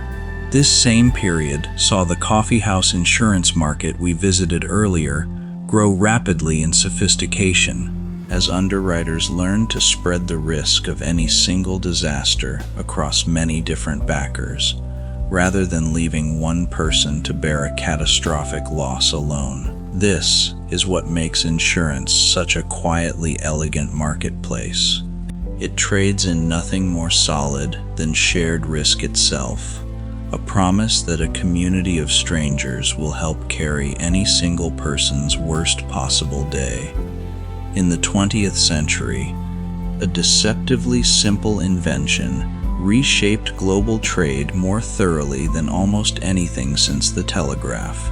A standardized steel shipping container, first used commercially in the 1950s, that could move seamlessly between trucks, trains, and ships without ever needing to be unpacked and repacked along the way. Before this innovation, loading a single cargo ship by hand could take over a week and enormous manual labor. Afterward, the same task could often be completed within a single day. This single standardized box, historians now argue, did more to shrink the economic distance between continents than perhaps any policy or treaty of the same century. This is a fitting echo of a lesson tonight's story has offered again and again, that a marketplace's greatest leaps forward often come not from something dazzling, but from a small, patient improvement in how goods simply move from one hand to the next. Around this same period, a small striped pattern of black and white lines began appearing on packaged goods in supermarkets, an invention that let a single beep at a checkout counter instantly record a sale that once required a clerk's careful handwritten tally. This simple barcode, scanned for the very first time on a humble pack of chewing gum in a small American supermarket, quietly transformed how every store on Earth tracked its own inventory and sales. Retailers could now see, almost instantly, exactly what was selling and what was sitting quietly on the shelf, a level of insight ancient market officials with their clay tablets could scarcely have imagined. From a clay token pressed into soft mud 5,000 years ago to a small striped pattern read by a beam of light, both, in their own quiet way, simply humanity's oldest habit of keeping careful track of what changes hands. Payment itself, across this same modern century, slowly drifted away from coins and paper altogether as small plastic cards began letting buyers promise payment now and settle the actual debt later, an idea not so different, in spirit, from the letters of credit merchants once carried between medieval fairs. Imagine the quiet, almost invisible trust required in such a transaction. A thin card passed briefly across a counter, a soft chime confirming that somewhere, unseen, a bank has agreed to stand behind a stranger's promise to pay. This is what makes modern payment so quietly remarkable. The actual object changing hands has grown smaller and smaller across history. Coin, banknote, card, and now merely a tap or a glance, while the trust required underneath has, if anything, only grown larger. Even now, the marketplace asks exactly what it always has, that a stranger's promise, in whatever tiny object carries it, be honored quietly and reliably, every single time. Ow! Ow! Ow! Few trading rivalries in history grew as fierce as the one fought over a tiny cluster of islands in what is now eastern Indonesia, where nutmeg, at the time, grew nowhere else on the entire planet, making these remote islands worth more, ounce for ounce, than nearly anything else traded on Earth. European powers competed viciously for control of this single spice, with the Dutch East India Company eventually securing a near-total monopoly over the island's nutmeg groves through means that included forcibly displacing much of the local population. This is a difficult truth worth naming honestly rather than passing over quickly. The extraordinary profits of this monopoly came at genuine human cost to the island's original inhabitants, a pattern repeated in other spice-producing regions across this same era. Even a fragrance as gentle as nutmeg, it turns out, carries within its history a weight far heavier than its scent alone would ever suggest. The Dutch East India Company itself, chartered in the early 17th century, grew into what many historians now consider the first true multinational corporation, complete with its own private navy, its own currency, and the power to wage war and negotiate treaties entirely on its own authority. At its height, the company employed tens of thousands of people and paid dividends to shareholders across Europe for nearly 2 centuries, an astonishing run of continuous profit for any single enterprise. Shares in the company traded actively on the Amsterdam exchange we visited earlier tonight, their price rising and falling with news carried home by ships that took the better part of a year to complete their voyage. This is a fitting thought to rest on, that the modern corporation, so central to today's economy, first took its recognizable shape not in a boardroom, but aboard wooden ships sailing toward islands most of its shareholders would never see. Weights and measures, we should pause to notice, quietly shaped nearly every marketplace we have wandered through tonight, since no exchange of goods can feel fair unless both sides trust the scale between them. Ancient Egypt used carefully calibrated stone weights, checked regularly by temple officials, while medieval English towns kept an official standard measure, often a bronze rod or sealed container, locked safely in a church or guild hall, for merchants to check their own tools against. Even the French Revolution, amid its sweeping political upheaval, found time to invent an entirely new system of measurement, the metric system, partly out of a genuine hope that a single shared standard might finally end centuries of local disputes over what a pound or a yard truly meant. This is a small, lovely thread to notice, that behind every fair trade in history, however grand or humble, sat a plain physical object, a stone, a rod, a stamped seal, quietly doing the unglamorous work of keeping everyone honest. The very word market itself, traced back through Latin's mercatus, shares a root with mercy, merchant, and commerce alike, all descending from an old word for simply to trade or to deal. Nearly every language carries its own version of this same ancient concept. From the Arabic souk to the Japanese ichi we visited earlier tonight, each culture independently arriving at the need for a word to name this same universal human gathering. This is a gentle thought to hold as tonight's journey draws close to its rest. However different the words, however different the goods laid out on the table, every culture on Earth eventually built some version of the very same idea.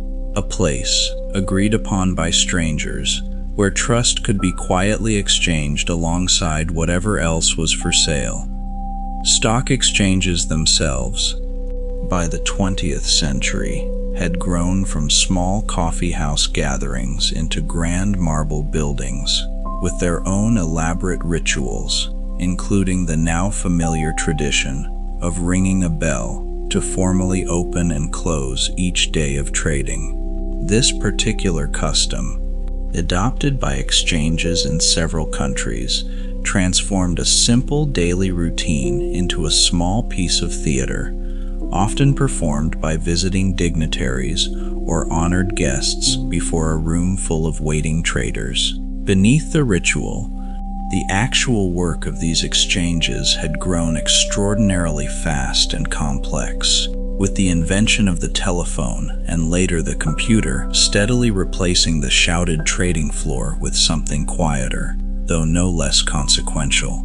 Even so, the bell itself endures in many exchanges even now, a small ceremonial echo of the market cross once standing at the center of a medieval town square, both marking, in their own quiet way, the formal beginning of a day's honest trade. War! Again and again throughout history, has tested the marketplace in its harshest possible form, since scarcity and desperation tend to push trade into the shadows the moment official channels break down. During periods of wartime rationing, shadow markets quietly sprang up in cities across Europe, trading in everything from sugar and cigarettes to gasoline and nylon stockings, often at prices far above what official ration books allowed. Historians studying these black markets have found something oddly reassuring beneath the illegality. Even under the strictest control, ordinary people quietly rebuilt the same old rhythms of trade, negotiation, and reputation, simply moved into back rooms and quiet alleyways instead of open squares. This is a difficult but honest truth about the marketplace. However tightly a society tries to control exchange, the underlying human habit of trading what one has for what one needs seems almost impossible to fully extinguish. In prisoner of war camps during the 20th century, a remarkably vivid example of this same instinct emerged, as captured soldiers with almost nothing to their names began trading cigarettes, chocolate, and tinned goods from care packages, developing informal but strikingly consistent exchange rates between different items. One economist who had himself been held in such a camp later wrote a widely studied account of this tiny, self-organizing economy, noting how prices for goods like jam or biscuits settled into remarkably stable patterns, despite no official currency or authority enforcing them at all. This is a gentle, almost moving thought to hold, that even in circumstances of genuine hardship and confinement, something in human nature reaches instinctively for fair trade and shared, agreed-upon value, as though the marketplace were less an invention than a kind of quiet reflex. Pandemics, too. We have reshaped marketplaces throughout history, disrupting familiar rhythms of gathering while occasionally opening space for entirely new habits of trade to take root in their place. Historians studying past outbreaks across different centuries have noted how quarantines and travel restrictions repeatedly forced merchants toward more distant, indirect forms of exchange, relying more heavily on trusted intermediaries and written correspondence rather than face-to-face bargaining. Every such disruption in history has eventually given way to a return of the open marketplace, as though the pull toward gathering, browsing, and trading in person were simply too deeply woven into human habit to disappear for long. This is a quietly hopeful note to carry forward. However disrupted, the marketplace has always found its way back to something recognizable, patient and unhurried, exactly as it has done tonight across 5,000 years of wandering together. And so, as our long journey through the marketplace begins, at last, to slow toward its rest, it is worth noticing how little the essential shape of the thing has truly changed beneath all its many disguises. A clay token and a barcode both simply say, in their own quiet language, "This is what I am worth." A market cross and a stock exchange bell both simply mark, in their own way, Trade may now honestly begin here. Whatever form it takes next, however far it travels beyond even the glowing screens we know tonight, the marketplace will very likely still be doing, quietly and patiently, exactly what it has always done, giving strangers a reason and a place to trust one another for just long enough to trade. Furry, Ewo, Canes, Tains,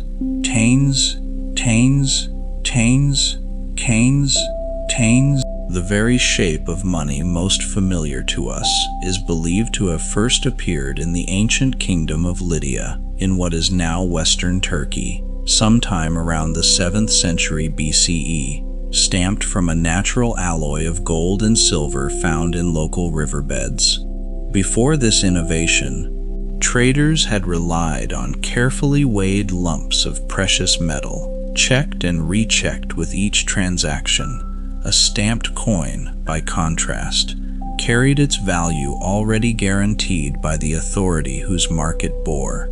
This single idea spread remarkably quickly along Mediterranean trade routes, adopted and adapted by Greek city-states within a few generations, each proudly stamping coins with its own particular emblem, an owl for one city, a horse for another.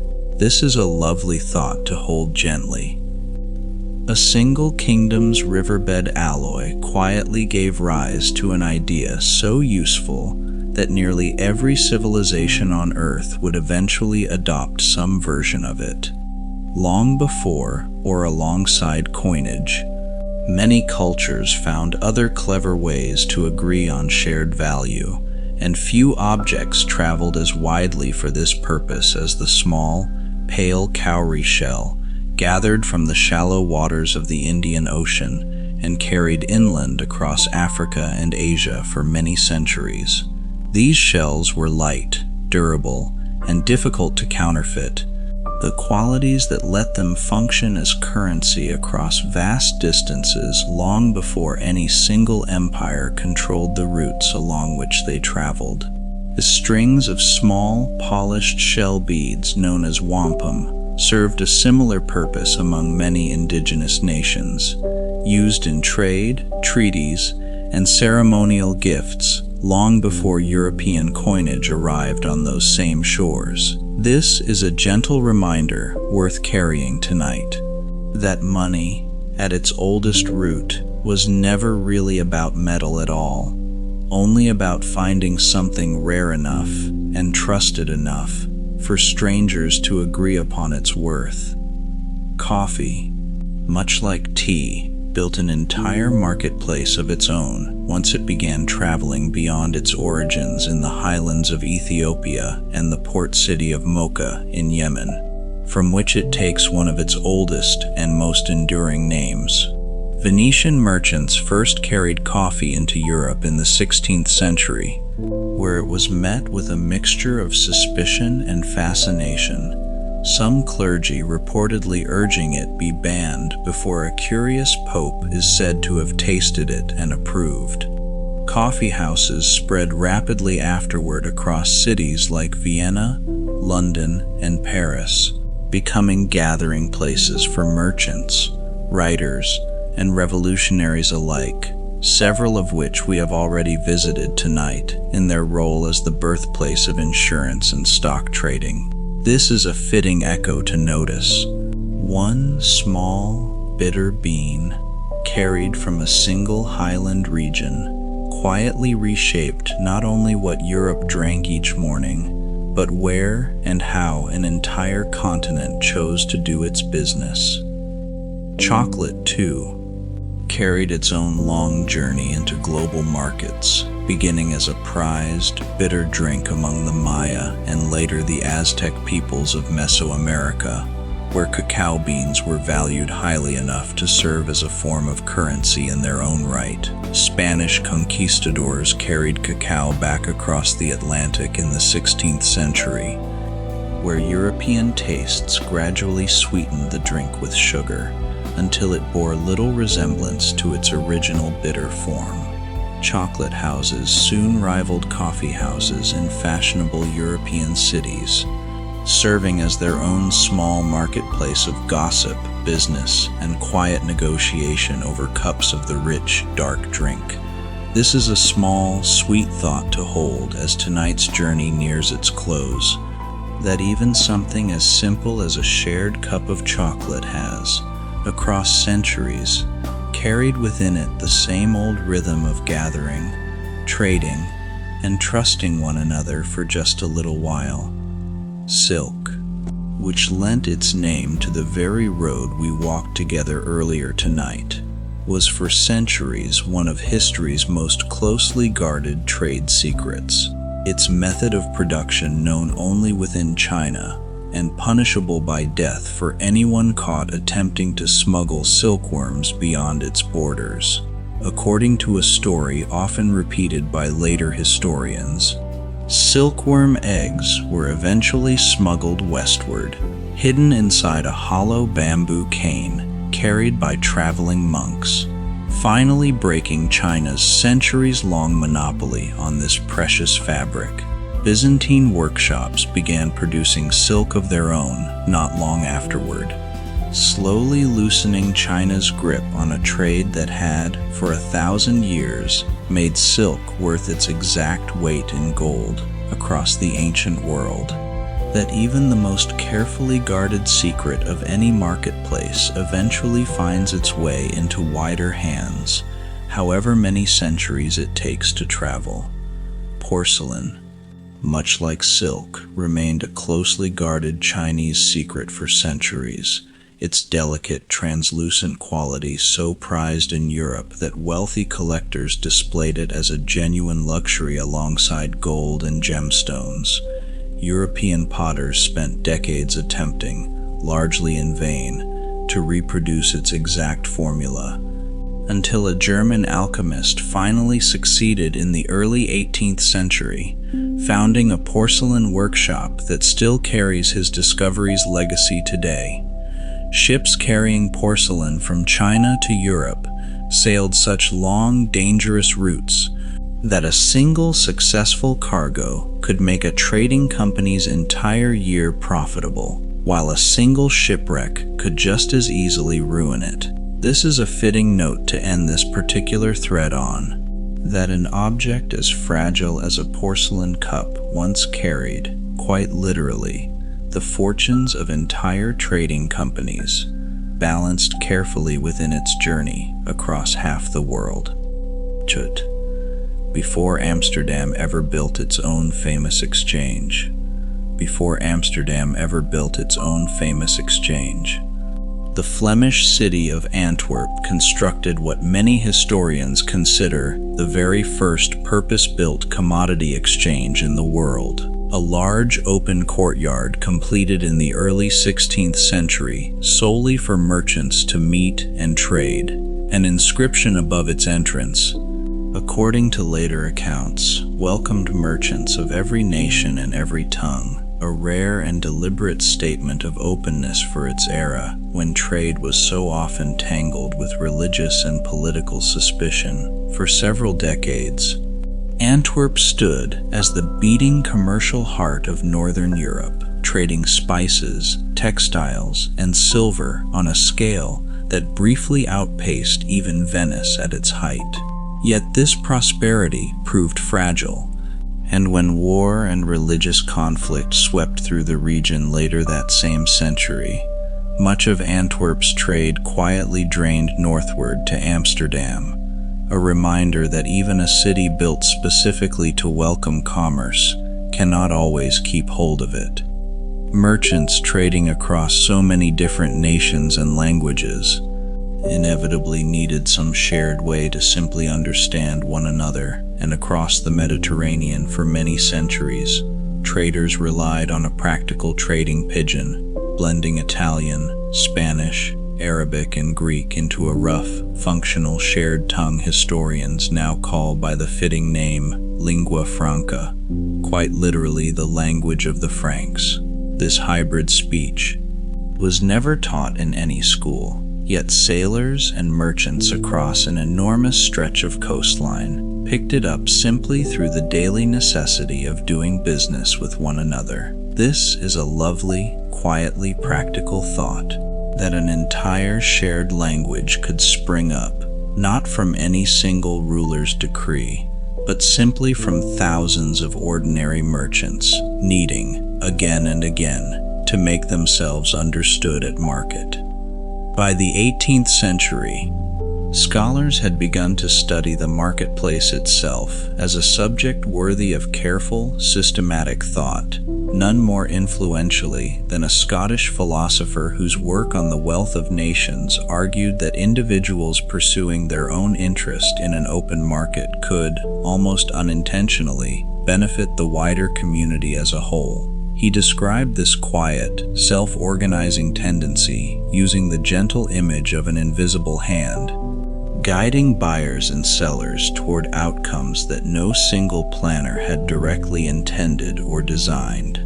Debated and refined by economists in every generation since, gave later thinkers a shared vocabulary for describing something merchants in every marketplace we have visited tonight had already sensed instinctively for thousands of years.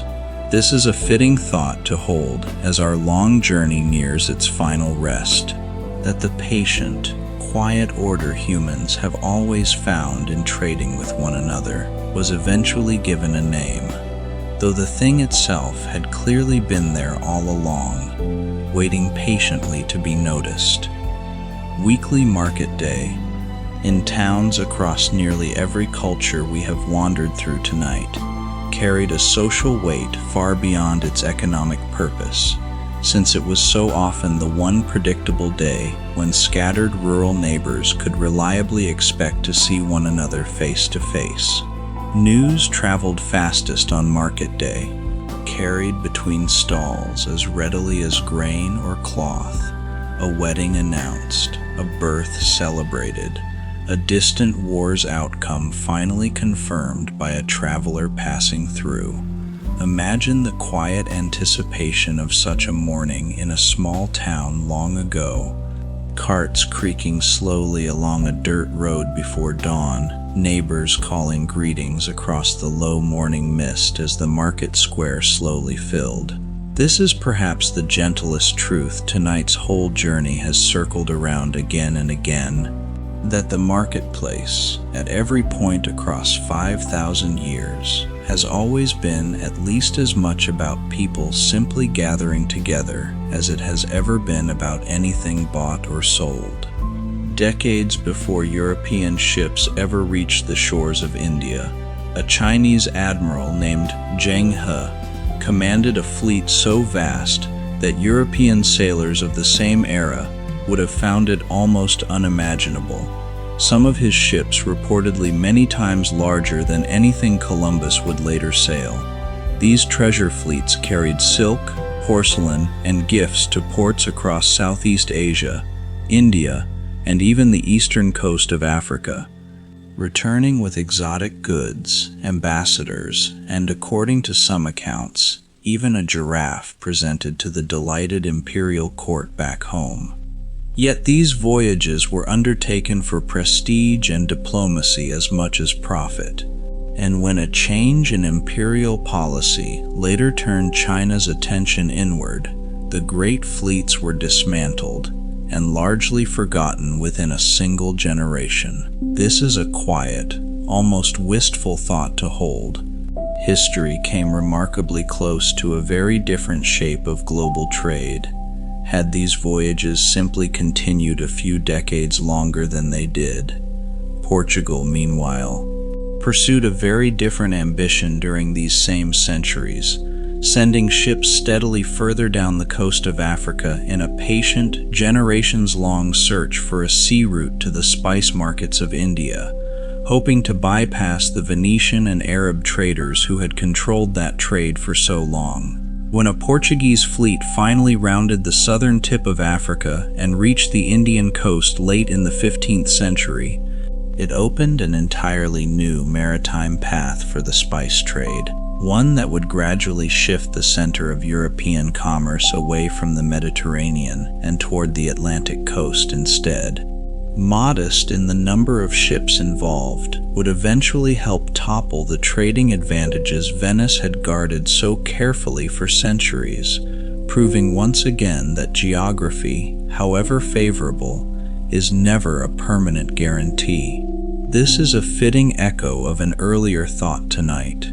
Every marketplace, however dominant, eventually meets a rival patient enough or bold enough to find a different way around it. Accounting itself, the quiet, unglamorous discipline running beneath nearly every marketplace we have visited tonight, found its first clearly written explanation thanks to an Italian friar and mathematician who, in the late 15th century, published a detailed description of the double-entry method merchants across Italy had already been quietly refining for generations. His work explained, step by careful step, how every transaction should be recorded twice, once as a debit and once as a credit, a simple discipline that let merchants catch their own errors and prove their honesty to distant partners.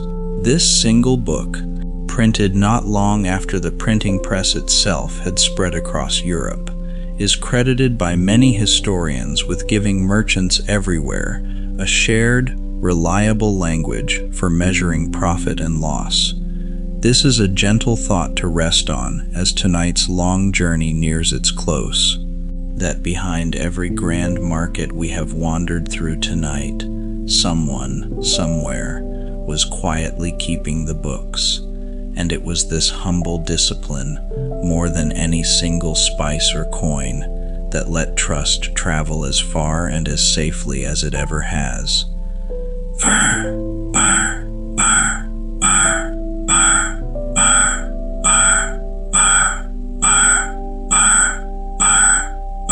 The marketplace had grown so vast and so interconnected that a single factory disruption on one continent could quietly ripple into empty shelves on another, an intricacy of supply chains that would have seemed like pure fantasy to the merchants of any earlier century we have visited tonight.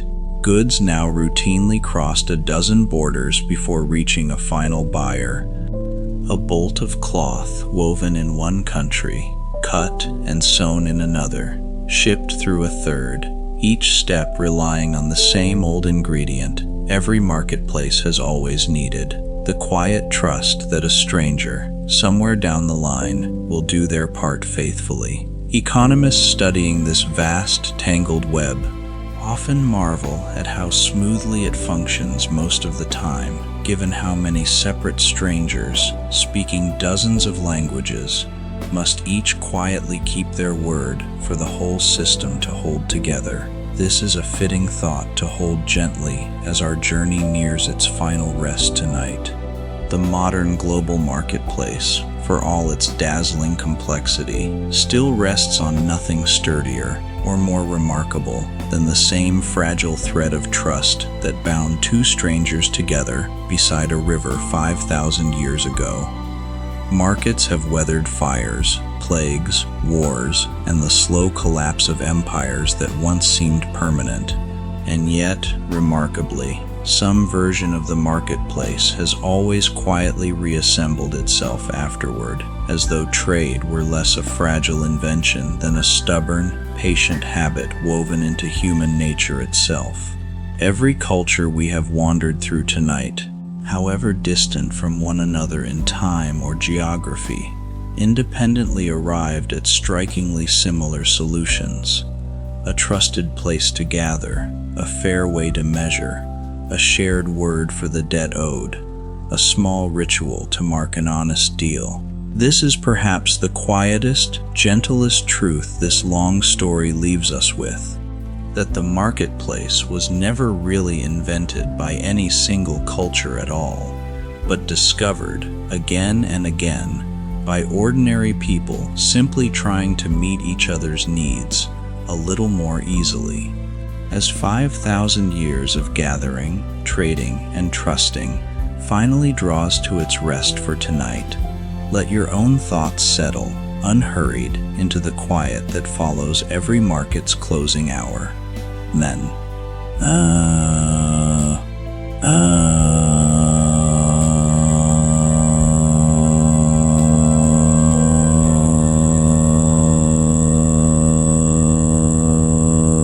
Norse traders built one of medieval Europe's most far-reaching trading networks, sailing shallow longships not only west toward Britain but east along Russian rivers, all the way to the Caspian Sea and the great trading city of Baghdad itself.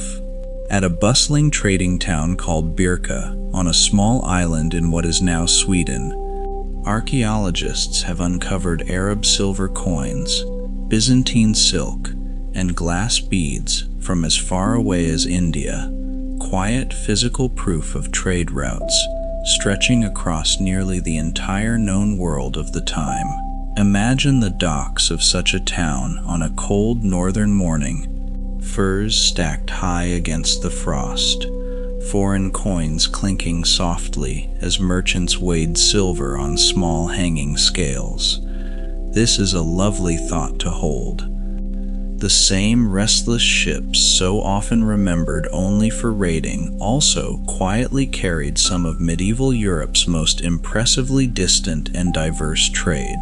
Rome's famous network of roads, built first for its armies, quietly became one of antiquity's greatest engines of trade as well, allowing merchants to move goods overland at a pace and reliability the ancient world had rarely seen before. Way stations were placed at careful, regular intervals along these roads, offering fresh horses, food, and lodging to travelers and traders alike, a logistical system so well organized that some of these same routes still form the basis of modern European highways today. This is a fitting thought to notice. A network built with conquest in mind ended up serving trade just as faithfully, a reminder that the marketplace has always found a way to travel along whatever paths were already being built for other purposes. Tolls and customs duties, meanwhile, followed trade almost everywhere it went, since any lord, bishop, or city controlling a bridge, a mountain pass, or a harbor quickly realized that merchants passing through would pay rather than turn back. Medieval river tolls along the Rhine grew so numerous and so resented that merchants sometimes complained a single journey downriver required paying a toll at nearly every bend, each collected by a different local lord, jealously guarding their own short stretch of water. This is a small, telling reminder tonight's story has circled back to more than once. That wherever trade has flowed most richly throughout history, someone with the power to do so has almost always found a quiet way to collect a share of it passing by. The great mound city of Cahokia rose near the meeting point of the Mississippi and Missouri rivers, growing by some estimates larger than London was at the very same period, its central marketplace drawing traders from across a huge stretch of the continent. Archaeologists have found copper from the shores of Lake Superior, shells from the Gulf of Mexico, and stone tools crafted from obsidian quarried thousands of miles away, all uncovered at this single inland site, quiet evidence of trade networks spanning nearly the entire breadth of North America. Imagine the plaza of this great city on a market day, traders arriving by canoe along the wide brown river, goods laid out in the shadow of enormous earthen mounds built by countless generations of patient labor. An entire continent's trade once quietly converged on this single river bend, its full story only slowly being pieced back together by careful, patient archaeology centuries later. And so, as we gather every thread of tonight's long journey together one final time, it is worth remembering how many different shapes trust has worn across these 5,000 years. A clay token, a market cross, a guild seal, a bill of exchange, a stamped coin, a striped barcode, a soft chime confirming payment. Each culture we visited tonight, however distant in time or geography from the next, quietly solved the very same old problem in its own particular way, using whatever materials and customs it had close at hand. This is the last, gentlest observation tonight's story leaves us with, that the marketplace, in the end, was never truly about the goods at all, but about the quiet, patient courage it takes for one stranger to trust another, again and again, across every single age of human history. Here, in the highlands of ancient Anatolia, not far from where we paused earlier tonight beside the Bosphorus, archaeologists uncovered one of history's most remarkable troves of ordinary commercial life at a site called Kanesh, where Assyrian merchants established a trading colony nearly 4,000 years ago. Thousands of clay tablets recovered from this single site record everyday business in astonishing intimate detail, partnership agreements, complaints about late shipments of tin and textiles, even a father gently scolding his merchant son for careless bookkeeping across a journey of many hundreds of miles. These tablets include what many historians consider among the earliest known written contracts anywhere in the world, complete with witnesses, agreed terms, and penalties for breach, strikingly familiar in structure to a modern business agreement, despite the vast gulf of time between them. This is a wonderfully human thought to hold gently. The very same small frustrations of trade, a late delivery, a careless partner, a debt not yet settled, were already being carefully written down and argued over, in patient cuneiform, 4,000 years before any of us were born. Craft brotherhoods, meanwhile, flourished for centuries across Anatolia and the wider Islamic world in a tradition known as the Aki movement, blending trade guild, spiritual fellowship, and mutual aid society into a single close-knit organization. Young craftsmen were bound by codes of honesty and generosity as much as by technical skill, with elaborate initiation ceremonies marking a member's progress from apprentice to full master, often sealed with a symbolic belt tied by an elder in recognition of newly earned trust. These brotherhoods maintained lodges offering food and shelter to traveling merchants and craftsmen passing through, a tradition of hospitality historians believe helped keep trade routes across the region remarkably safe and welcoming for centuries. This is a fitting thought to hold as tonight's story gathers itself toward its close. That so many of history's marketplaces, however different in language or custom, quietly wrap their trade in the very same warm insistence that a stranger, once welcome to the table, deserved honesty, shelter, and care.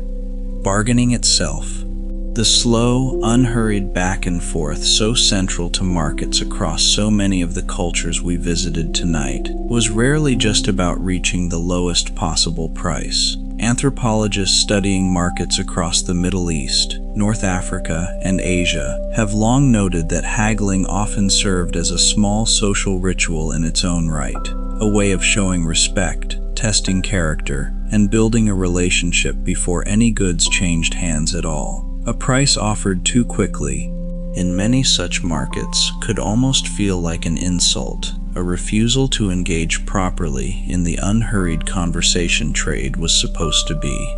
Imagine two familiar traders settling into this old rhythm once again. Tea poured slowly between offers, a shared joke easing the gap between the first asking price and the price both sides already privately expected to land on. That even disagreement, handled patiently and with warmth, has always had its own quiet place within the marketplace's oldest and gentlest customs.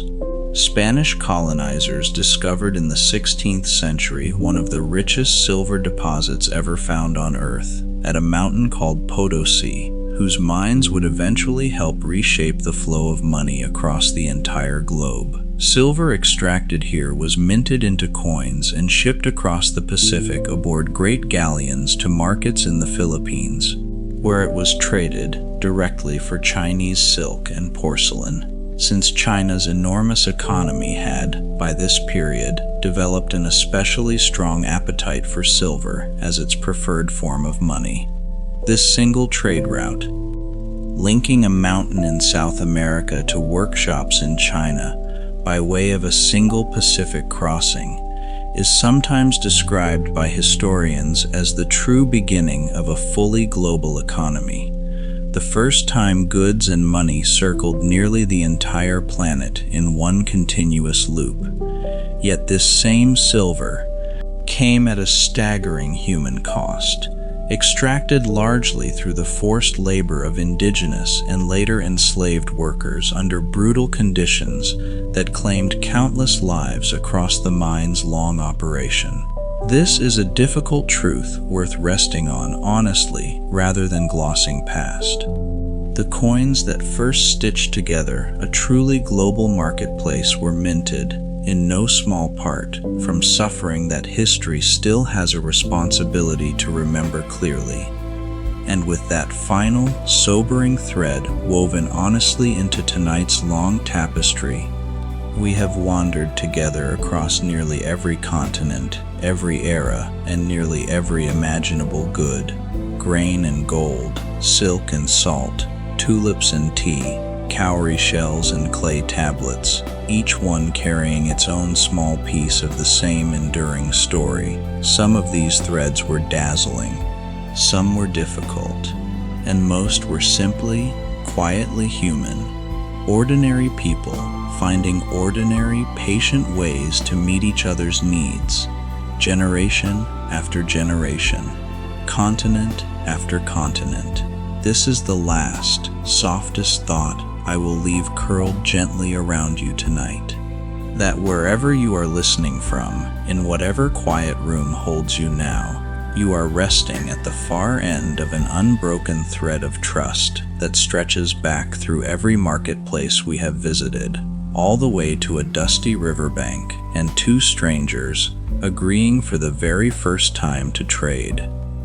Along the Malabar coast of southern India, pepper had grown wild in the hills for longer than anyone could remember, and for many centuries this single spice drew traders from Arabia, China, and eventually Europe to the same handful of quiet coastal ports. The port city of Calicut grew famous across the ancient and medieval trading world for its pepper markets, where local rulers welcomed merchants of many faiths and nations, allowing Jewish, Arab, and later European trading communities to settle and worship freely alongside the native Malayali population. Historians often note, made Calicut one of the most cosmopolitan trading ports of its era, its harbor filled with ships and languages from 3 separate continents at any given time. When a Portuguese fleet finally arrived seeking this same pepper trade late in the 15th century, it disrupted a delicate balance of coexistence that local rulers and traders had patiently maintained for generations, a reminder that even the arrival of new opportunity can unsettle an older, quieter kind of harmony. And 4. A wealthy merchant and financier named Thomas Gresham funded the construction of a grand covered exchange, modeled deliberately on the trading halls he had admired during his years working in Antwerp, giving English merchants their own dedicated home for commerce at last. Queen Elizabeth herself visited the finished building and granted it the title of the Royal Exchange. Its arcades soon filled with merchants trading everything from wool to spices beneath a covered courtyard designed to keep business going, regardless of London's famously uncertain weather. Gresham is also remembered for a simple, enduring observation about money that still carries his name today. The idea that when a debased and a sound coin share the same face value, people quietly hoard the good coin and spend only the bad, letting poor money slowly drive good money out of circulation. Even a passing observation from one careful merchant, made in the noise of a London trading hall centuries ago, can quietly outlive the very buildings and coins it was first written about. Even the mightiest empires, on occasion, tried their hand at controlling the marketplace directly rather than simply taxing it, and few attempts were as sweeping as the Roman Emperor Diocletian's edict late in the 3rd century, which attempted to fix maximum prices on hundreds of goods and services across the entire empire at once. Merchants who charged above the fixed price, the edict warned sternly, risked severe punishment, an ambitious attempt to halt the empire's worsening inflation through decree rather than through any change to the coinage itself. Yet within a few years, the edict had quietly failed as goods simply vanished from official markets and reappeared at their true price in quieter, unofficial ones we might recognize from wartime black markets visited earlier tonight. This is a gentle, well-worn lesson the marketplace seems to teach every few centuries in some new disguise, that a price fixed by decree alone, however well-intentioned, rarely holds for long against the quiet, patient logic of supply meeting demand. Sure, intimed the Ottoman, supply it. In the Ottoman era that followed Byzantium, in the city we visited earlier tonight, the marketplace grew even more elaborate as sultans commissioned enormous covered bazaars and endowed entire charitable foundations funded directly by market rents and shop fees, weaving commerce and public welfare together in a single careful system. Revenue collected from shopkeepers in the Grand Bazaar's covered lanes helped fund soup kitchens, schools, and hospitals across the city, meaning a simple purchase of cloth or spice quietly supported far more than the merchant standing behind the counter. Inspectors continued the older tradition of checking weights and prices throughout the bazaar's lanes, issuing fines to dishonest sellers and maintaining the same careful public trust that markets across so many centuries and cultures have quietly depended upon. This is a fitting thought to carry as tonight's journey gathers its very last threads together, that even profit, in the right hands and under the right careful customs, has so often found its own quiet way back to the wider community that made it possible in the first place. We began beside a quiet riverbank in ancient Mesopotamia, where two strangers first agreed to trust each other with a handful of grain, and from there we wandered slowly through 5,000 years of gathering, the marble forums of Rome, the covered bazaars of Damascus and Istanbul, the fairs of medieval Champagne, the coffee houses of London, the floating markets of Southeast Asia, the vast rice exchanges of old Japan. We paused beside Viking docks and Aztec canals, walked the shaded lanes of Marrakesh, and rested for a while beneath the lanterns of a winter Christmas market. We touched silver, mined from a distant mountain, silk smuggled inside a hollow cane, and porcelain carried safely across half the world.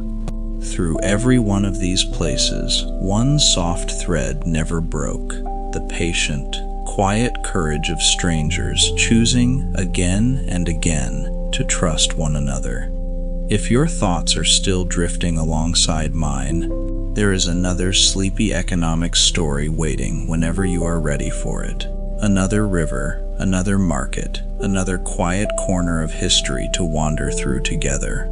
For now, though, a gentle like, a subscription, or a few words left in a comment lets this small channel keep drifting these stories out into the dark for you. Let your jaw loosen, Let your shoulders sink a little deeper into stillness. Let your breathing slow, unhurried, the way a market square settles once the last stall has closed and the lanterns are finally dimmed one by one. Let the evening close softly around you, quiet as a ledger set down for the night. Sleep well and good night.